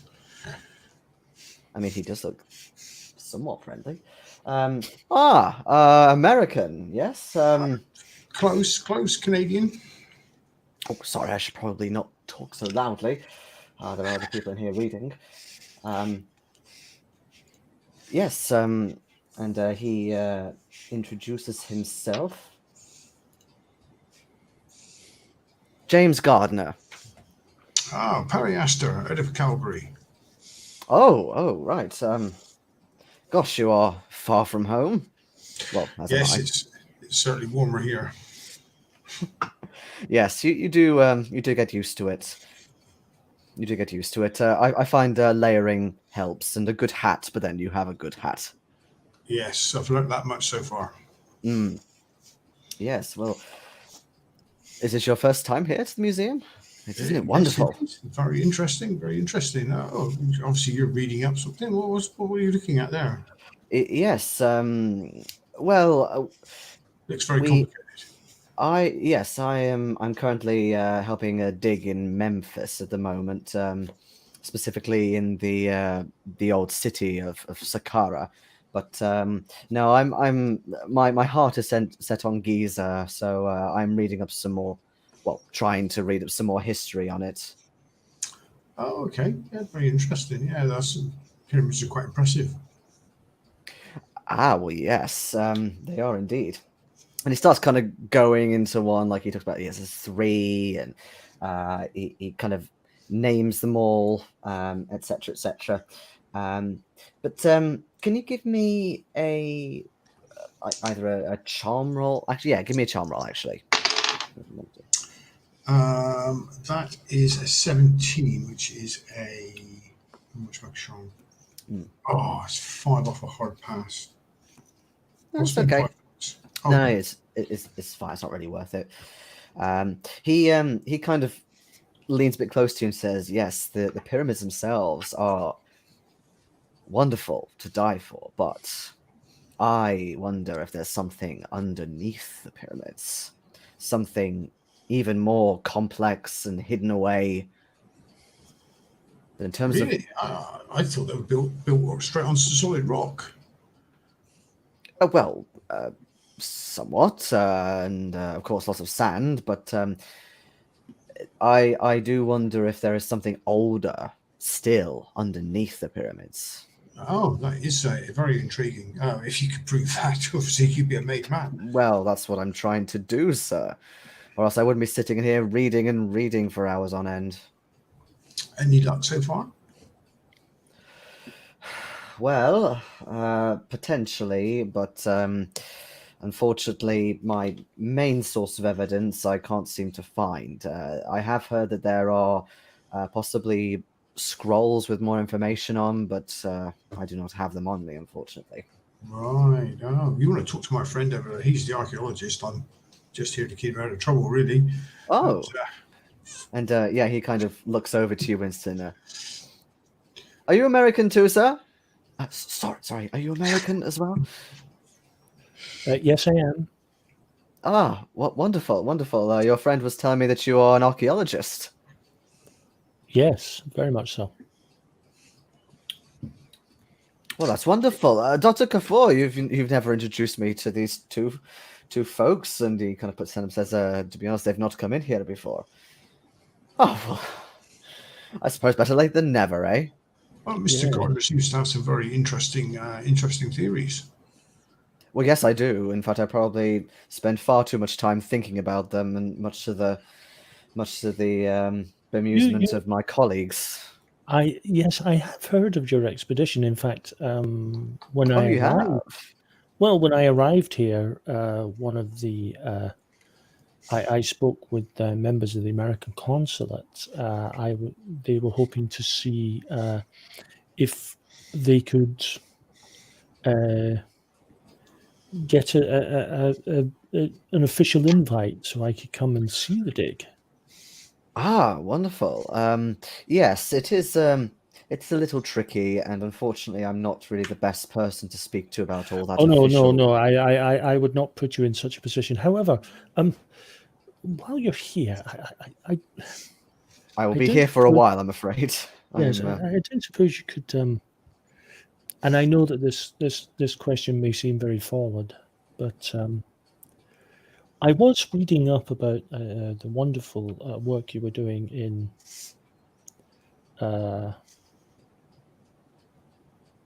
the wonderful work you did on the Giza. Yes. Well, I was just saying to Mr. Astor that that is where my heart is, and yes, we did indeed do a dig, quite a considerable dig there. And you found a hitherto never before found sarcophagus. Ah, yes, you have heard about our missing mummy. Well, yes. I mean, I'm afraid such news travels very swiftly amongst academic circles. I imagine it does, even out here. But I'm intrigued. I overheard somewhat what you were saying about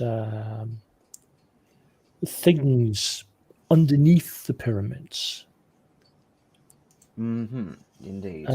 Are you referring to other cysts, other chambers, otherwise hidden? I assume they would be connected somehow, a series of passages and so on.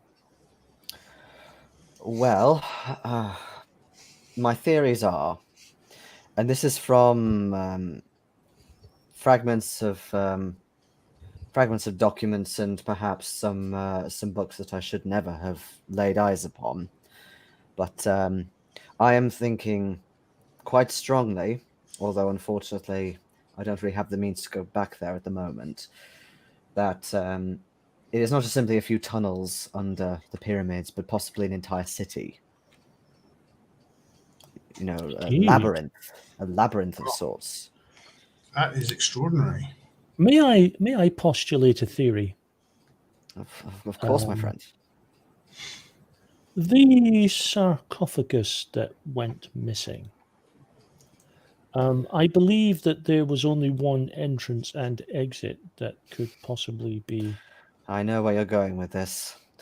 I would love to believe as well that perhaps it has also gone down into this hidden place, but I have yet to find a connection, a way down.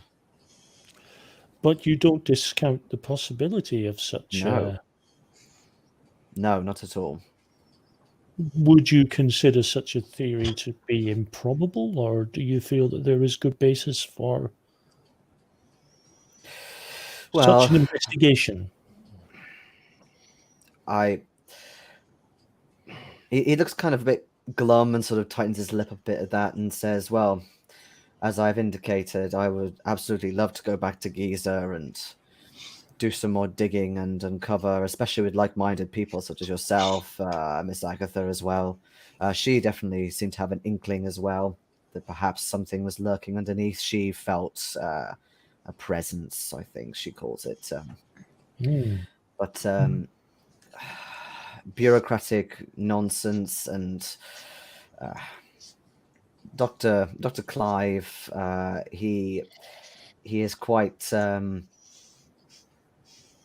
adamant to keep the dig going at Memphis, and he is right. There is a lot to uncover there. It's not really an area that many people have been to before. May I ask, was the dig in Memphis part of the original plan, or no, it wasn't. Was there some evidence or something specific that happened at the dig at Giza which pointed the way? No, the main reasons were it was very soon after we discovered this mummy to be, disappeared. The police wanted to get on site and, of course, comb it, and eventually it kind of became a bit of a nuisance, really. We couldn't really do much while we were there, and Dr. Clive simply decided, right, well, let's head somewhere else. But even now, I'm sure the police have done their work, but now he's so focused on what's in Memphis, and it is interesting. I take it Dr. Clive didn't believe your, or no, he's a very kind of objective man. He believes what's in front of him, I suppose. Has he made any interesting discoveries in Memphis? Oh yes. There's it is a ruined city, like I said. So yes, we're busy, I suppose, scraping away all the sand to get all the different cavities out, and I think he's trying to map out different parts of the city and potential points of importance. I suppose there's any chance of you telling us which room this sarcophagus went missing from? Yes. It was uncovered in the smallest pyramid, Mycerinus. Unless the police have entirely bricked it all back up again, I doubt they have. It would still be open to the public, as it were. I suppose someone's got to go back there sometime and finish your work that you started. Well, yes, indeed. Yes, But, I am very much hoping that the American consulate are able to secure a visa so that I can visit the site. I'm very intrigued to meet Dr. Clive and the team and to see so. the ongoing dig. I'm afraid that whilst I'm very much an academic, most of my experience has been in research rather than actually on site. Most of the times I get on a site, it's when the dig has actually finished. So the idea of being at a working, living, fresh dig would be fascinating and wonderful for me. Yes, like I said, I hope you get in as well. They're a little selective in who they invite. There's all the red tape and things. Understandable. You can't just let any Tom, Dick, or professor of archaeology from San Francisco in. Come to think of it, and he looks at his pocket watch and says, "Come to think of it, oh, bloody hell! I'm supposed to be back there already, but I'm sorry, gentlemen. If you'll excuse me, I need to get back. I've lost track of time." And he kind of, gets stuff up under his hands, and kind of he was going to shout out to Dr. Kafur, "I'm going to be borrowing this again," but then he realizes that Dr. Kafur's kind of gone out of the room, and he heads out quite speedily. What? I was going to ask him what he was reading, but Does he leave any books on the table?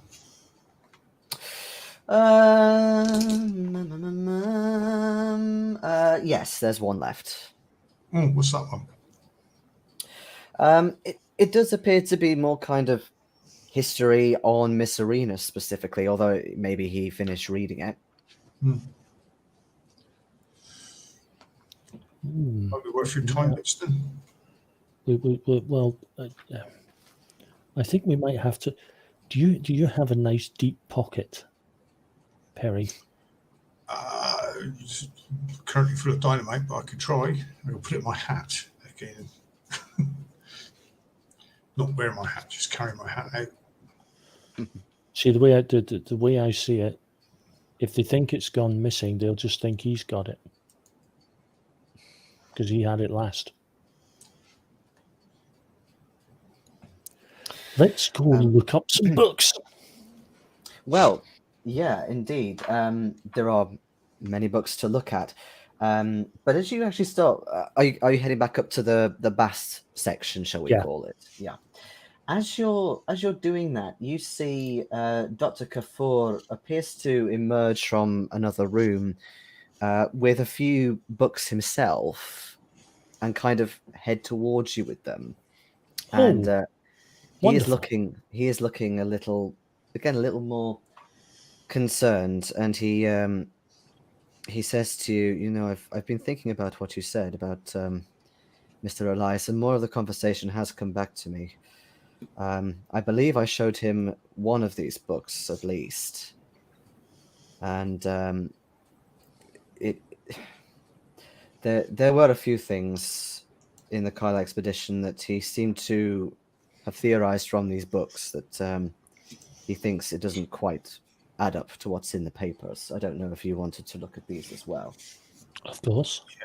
Yes, please. Okay, so he kind of takes him back into the room since there's a big table and stuff. And he kind of looks at you and again sort of goes, kind of his expression goes dark. And he kind of looks at you quite seriously and says, I will stop threading around the subject a bit. Are you God-fearing men? I literally I go into my inside pocket and just pull out the sort of small sort of Gideon style Bible that I carry with me. And is that what you firmly believe? Yes. My faith is paramount to my existence. But do not take offense at this. The both of you, I feel like you have possibly seen something more. Perhaps something you couldn't explain to a normal person. That is true. We have seen certain things on our journey that could not pass as normal. We have seen horrors. That is one of the reasons why you reminded me so much of him. That that glint he had in his eyes is very similar to yours, as if there is something now you could not forget or could not unsee. Something beyond human comprehension, perhaps. That's probably a very good way of putting it, yes. That is a very good way of putting it. Have you heard, naturally you are well read in Egyptian archaeology, Mr. Greene. Have you heard of somebody called, or something possibly called, the Black Pharaoh? It has come up in our research at several points, yes. Then perhaps that is why you have found your way back here. You see, Mr. Elias was trying to research around the Carlisle expedition. One of the things I told him was that I wondered, I don't know exactly when or why, but the Carlisle expedition, while they were in Egypt, I believe they may have uncovered something, a secret of sorts pertaining to this ominous figure. The Black Pharaoh, and Elias was researching that. Yes, he was.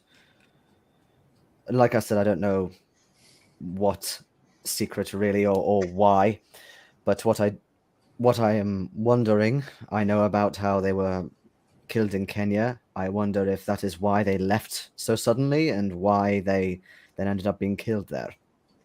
You think they feared for their lives staying in Cairo? Well, no, I'm not sure about that. I wonder if perhaps plans had changed, or perhaps they found some information which compelled them to leave. Perhaps they were told to do something, or they felt like their work was done here, perhaps. Also, I only met him a couple of times, but Sir Aubrey Penhew, Yes. he is a renowned Egyptologist, or he was.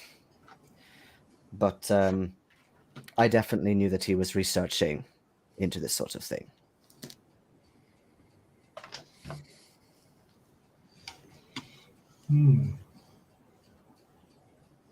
Yes. Was there links between ancient Egypt and the area now modern day Kenya? Or Well, that I don't really know. I don't really know. I know what's happened here, but in terms of the link with Kenya, I do not know. Like I said, I met him a few times, although albeit very, very brief. He was very difficult to speak to. I only found out by accident that he had been doing this sort of research. Also,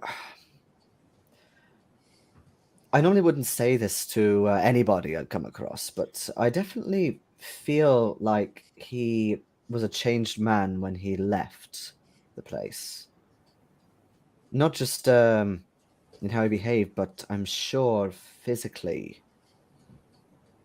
It was as if some would say maybe the sun did him good, but he looked a little different, a little younger than when he first came here.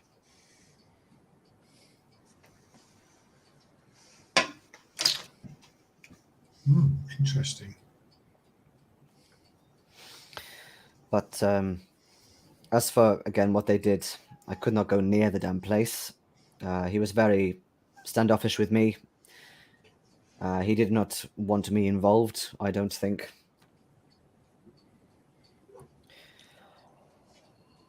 Given how things have transpired around the world, in some regards, he may have done you a favor. I do quite often wonder. But anyway, the books. Yes. This is what I showed to Mr. Elias about the Black Pharaoh. And essentially, it all started with a sorcerer, Nephron Ka, his name was, at the end of the 3rd dynasty, so going way, way back. He was a very powerful, very evil sorcerer. He would bring madness and death to anybody he met with a flick of a finger. Any enemies of his he would deal with. Supposedly, he came from an ancient city in the deserts of Arabia, the city of Pillars, it is called in English. It was a cursed city, a place of dread. Nobody ever would go there. And supposedly this sorcerer Nephron Ka revived the worship of this Black Pharaoh, an old foul god. And supposedly this sorcerer almost became mentally linked with this god to the point where they were interchangeable, so much so that people started referring to the sorcerer himself as the Black Pharaoh. And now no one can really distinguish between their deeds and legends. There were various events that happened, various battles and fights. The Black Pharaoh, he fought with successors and so on. King Zoser, for example, for control of the land. But for a time, he did rule over Cairo and beyond until Sneferu rose and founded the 3rd dynasty. And with the aid of Isis, the great goddess, they thwarted the evil magic. And it is interesting because when you kind of read through this as well, it definitely seems like this power that the Black Pharaoh had kind of went far and wide. And interestingly, he's known throughout these tomes as different names. Mm-hmm. One of them being Nyarlathotep. Dum dum dum.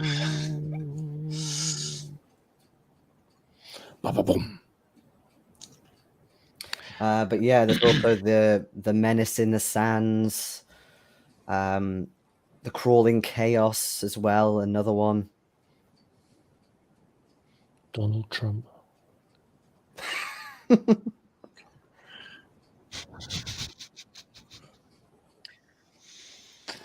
Boris Johnson.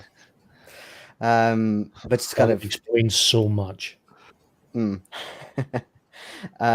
he continues and says, but in you're probably wondering, well, how did they destroy the Black Pharaoh? Well, another pyramid was built by Sneferu's command at Maidum to contain this sorcerer's body. And sometimes I wonder whether there is something still hidden in there, some sort of power, magic, perhaps. I do not like to call it that. It's a very crude way of describing such things. Shall we use a more scientific term? Shall we refer to it as phenomena? So scientific, but magic is a crude way. It's refined supernatural abilities, I like to call them. Phenomena. However, the pyramid did not stay intact for long. It collapsed and it was rebuilt, or sort of repurposed, slightly adjacent, I suppose, or further away. This is at Dashur, and that is known as the Bent Pyramid, due to the gesticulation of the architecture. Okay. Supposedly, the corpse was recovered from this pyramid that had collapsed and was moved to the Bent Pyramid. However, others have explored there, and there is no trace of any body. There is also another pyramid known as the Red Pyramid, attributed to Sneferu, and is said to guard Dashur. Okay. I think we need to go to Dashur. Yes. But first things first. But he kind of looks down at the book again and says, "It is interesting when it mentions this Nyarlathotep. The Hotep, of course, I understand, but the other name, I have never heard that before. It is quite intriguing." What would that mean then? Well, Hotep was often given to men and women in high social circles. It is named to mean blessed. Quite often priests, for example.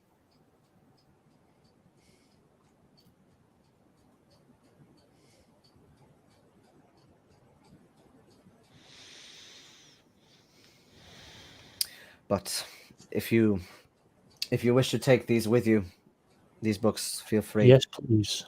Very much so.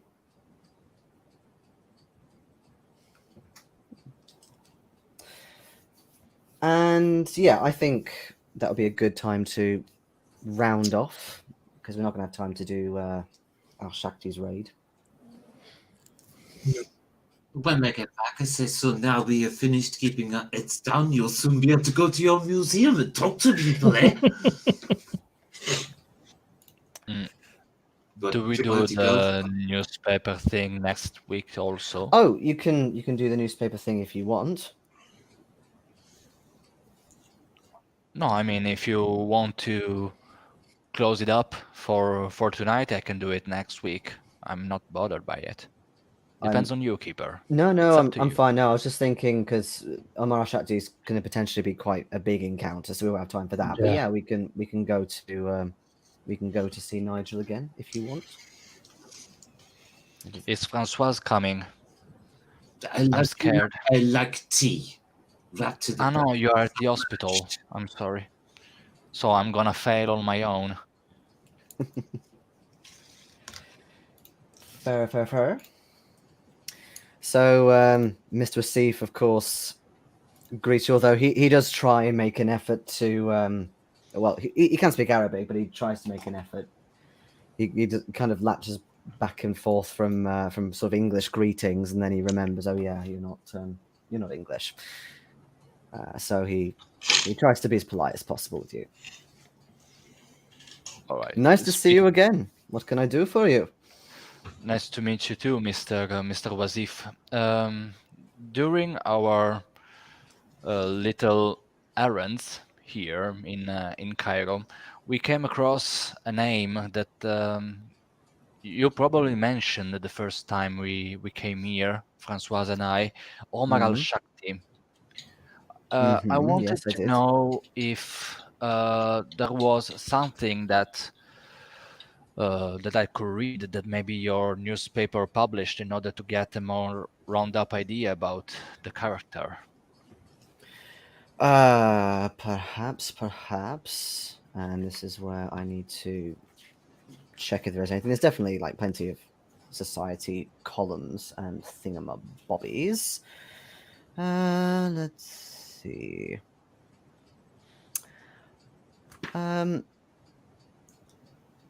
He says, well, he doesn't. I don't have much, but let me see. And he kind of starts rummaging around. Ah, here we go. They are quite old, but we did manage to snap a few shots of his place before he sent us packing. He seemed to be getting some new artifacts, and they looked rather nice. So we thought we'd, be journalists, etc. So yeah, he shows you a picture. Al-Shakti is there, very well dressed, more kind of Western style, kind of a very well-fitted suit. He has sort of, is it a monocle or is it? I think it's a monocle, or it might be glasses, but he's got some sort of like eye piece on. Yeah, you can see this cat kind of in his arms, this white fluffy cat that he's carrying, and he's got like a few people getting these artifacts in. Make me a spot hidden. All right. My base value. All right. That's an odd pass. 28 out of 58. Oakley dogley. Oh wait, I need to double check a thing. Yeah, there's a couple of things that you spot. You can see that he's kind of going into his house. It's sort of right next to these rather large front doors, and you can see that there's kind of like a window up above in the first floor that's just sort of open slightly, and you think you see like a big maybe a stone thing or a block of something in there, but you can't see exactly what. It's too small. You also see one of the people who's carrying everything, like a servant or whatever. He has a red book under his arm. And you also see a couple of people carrying a crate, which appears to be stamped with the Penhew Foundation, like Penhew Foundation London on it. Although you can't see what's in the crate, it's all packed up. All right.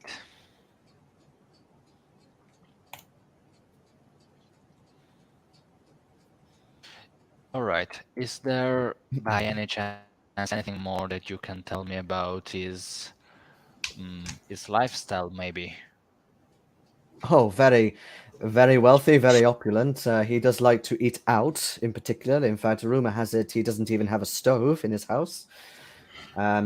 He is still a religious man, and he does visit a local mosque up in his little town. But he's not particularly sociable unless he wants to be, and quite often it is more for business sake. When he's at an evening meal with multiple people, that will have some sort of business element to it. That cat of his, whenever I see him, the cat is there. It must be very well trained, I suppose. Yeah, but I've never seen the cat do that before. Yeah, that's weird for a cat to be out so put. Yes. Even when he goes to restaurants, to bars, the cat is always there.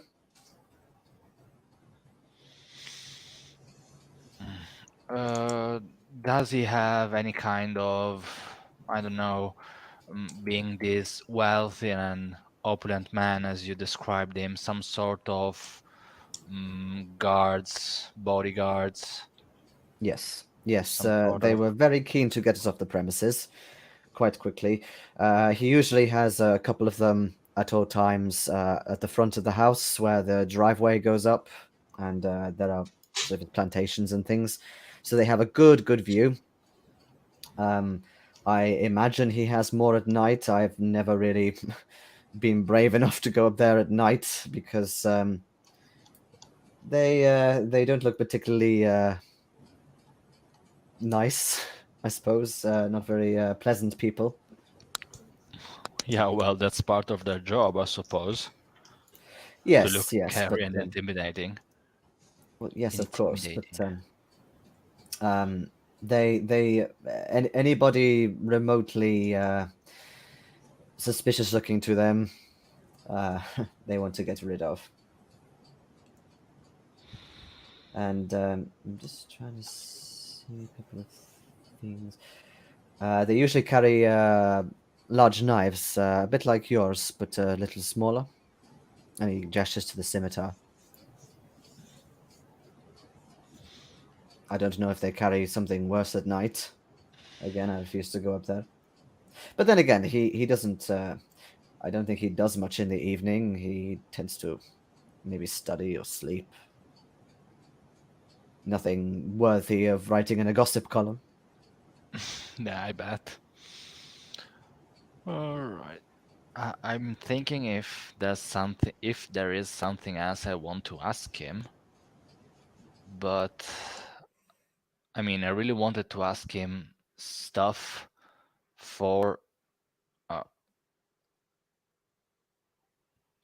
Am I blocked or is everybody else blocked? No, no. The All right. sound went weird, but you're still moving. All right. So, I mean, I was going to ask him about stuff that we will need for the raid.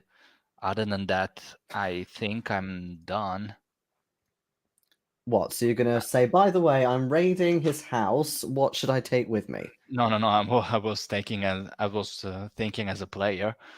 So I just thank him for the intel he gave me, and tell him Well, that, of course, if I need any more information, I will gladly ask his help again.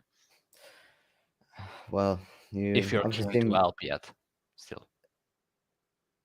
you obviously seem very interested in him. Although, if you don't mind me saying, he'd probably think of you as a servant rather than a potential business colleague. Yeah, of course, if I was to have some business with him at some point in the future, I will most likely get close to him as some sort of, I don't know, maybe some of his dinners and maybe dressed a little bit better than I am now.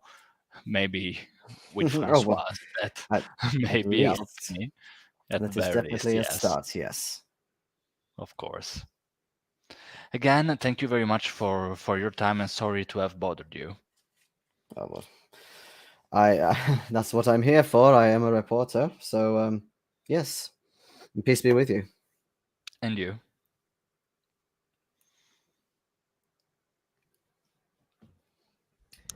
All right. Saving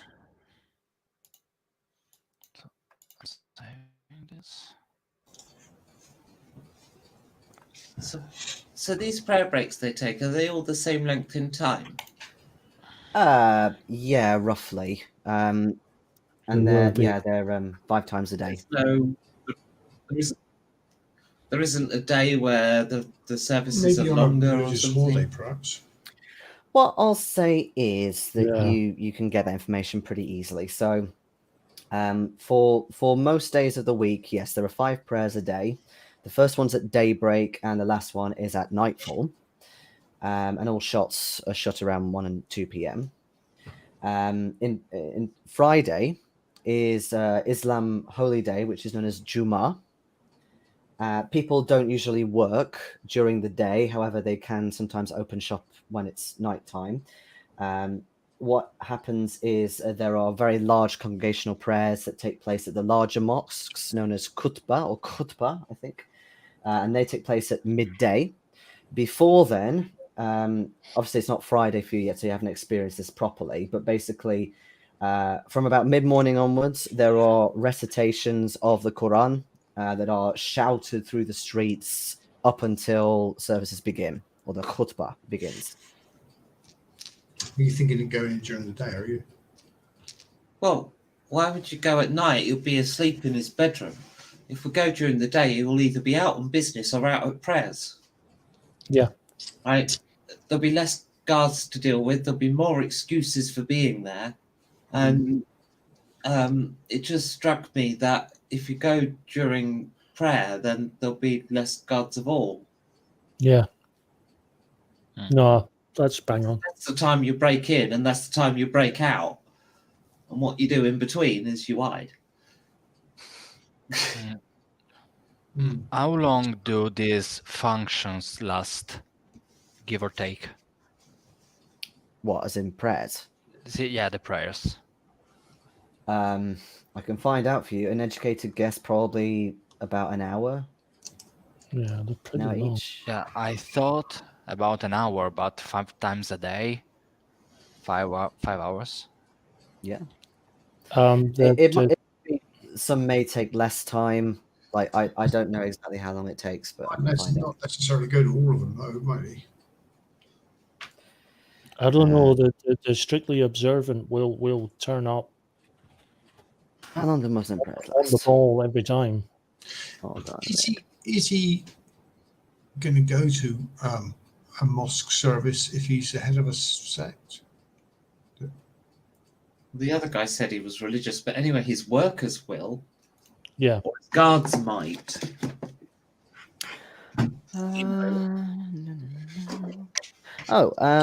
Okay. Because I'm just trying to find out. Because like I know people, for example, who do this, but it's over here and it's kind of around the workday, so they're a lot shorter. But still, I think they're shorter than an hour. I believe kind of if you're kind of doing a super quick prayer, it can be a few minutes long, but I think the more kind of drawn out ones are about 15 minutes. Are we trusting our guide at all yet, or still no?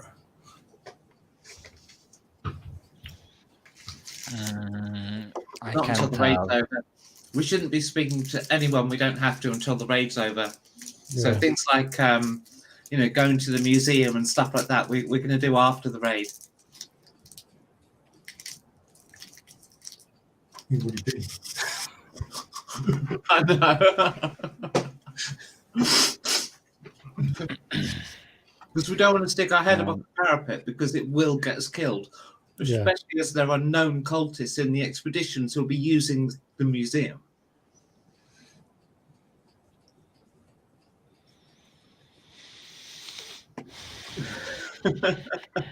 Well, I don't think Gardner is, because he wouldn't be openly researching the tunnels underneath it. He'd already know about them. What's my suspicion on Gardner? Hang on, let's pull up the court board. Oh, I found the names of the different prayers as well. Where's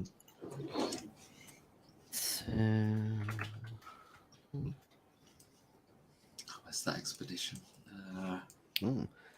Apparently, the fourth one is particularly important. If you do Gardner not is do a that, cultist. yes, you do think he's a cultist. The fourth one, apparently, if you don't offer the prayer to Allah, then He does not bless you. The crap.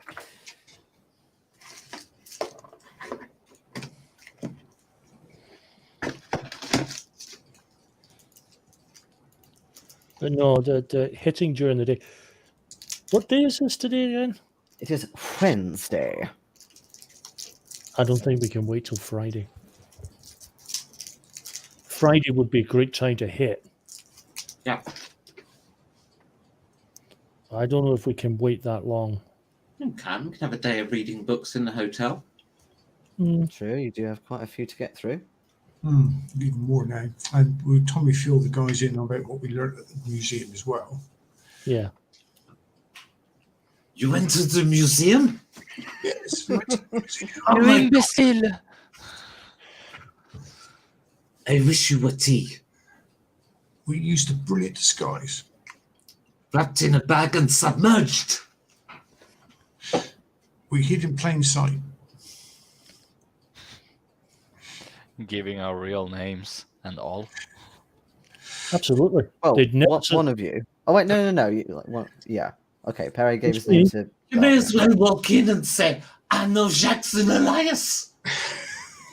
Ah, they did. I just They actually did. I just want to make mention of the fact that the last time I ended up using not of using different names, I got caught up with that at all. I don't lie well. Can I just remind you that the first person to go in and say, hello, I know Jackson Elias, was a certain Françoise back in New York? It was a different situation entirely. I know where to read the room. And I believe she actually said, I know the what's the guy's name? Yep, you did indeed.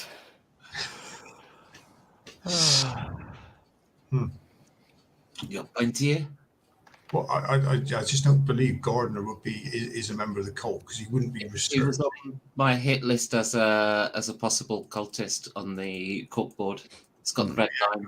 I don't think he is though. If he's researching he wouldn't be researching the secrets underneath the temple. He'd already know them. He wouldn't research Well, them. don't forget, that's just a theory of ours.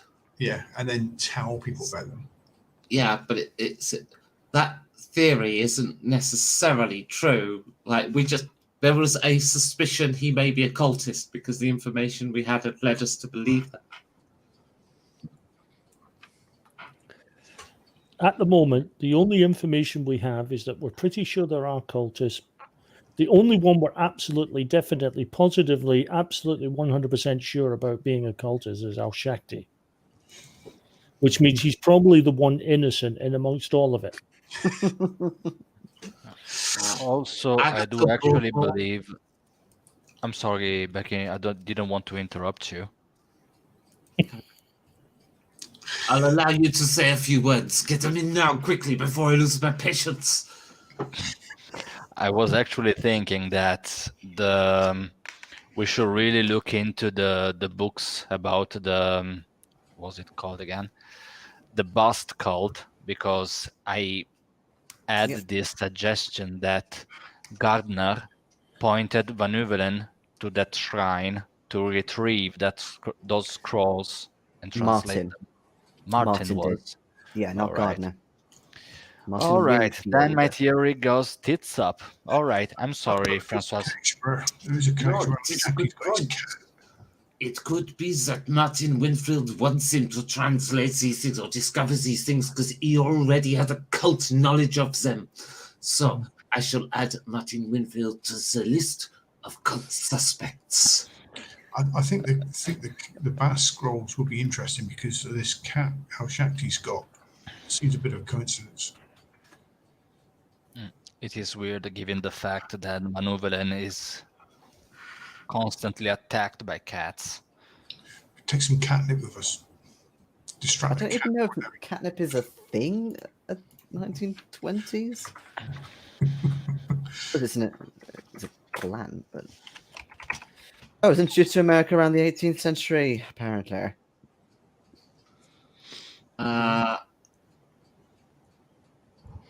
You just can't keep a good cat down. Nepal talactone was first discovered in 1941 from catnip essential oils. Now I'm looking at the plant. Yeah. I do believe that.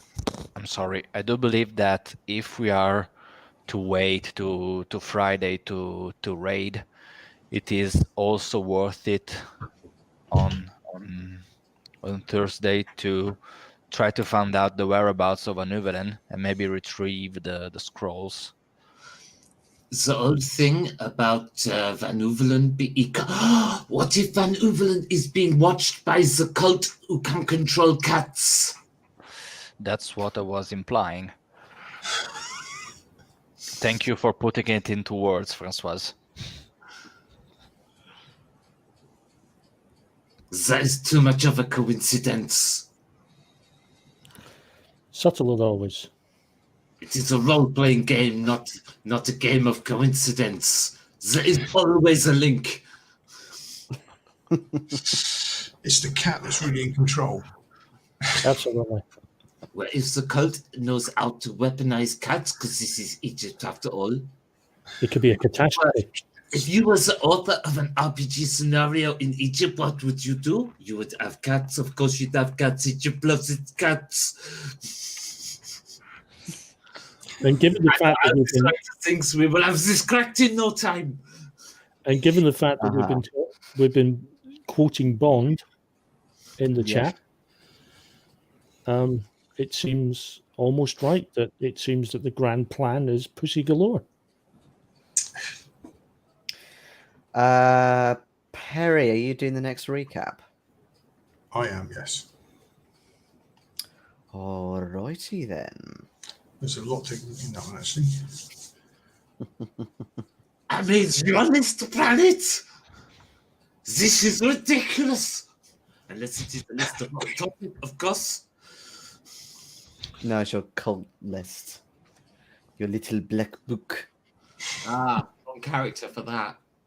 One I played Wednesday with the Chaosium crowd. That one, I think my character is basically a cultist. Quite eccentric, but yes, definitely a cultist. Oh, yeah, have they? Anyway, let's leave it there tonight, ladies and gentlemen. Good stuff. Okay. Indeed. I will cut to the broadcast. Thank you, Duke, for watching / coming back later, or possibly now, because there is still one viewer, and anyone else watching in the future. We will see you on Saturday for more Savage Worlds Christmas shenanigans. Yes. See you on Thursday for Prize Fighter stream. And Thursday for Prize Fighter. Okay, bye-bye. Bye. Bye.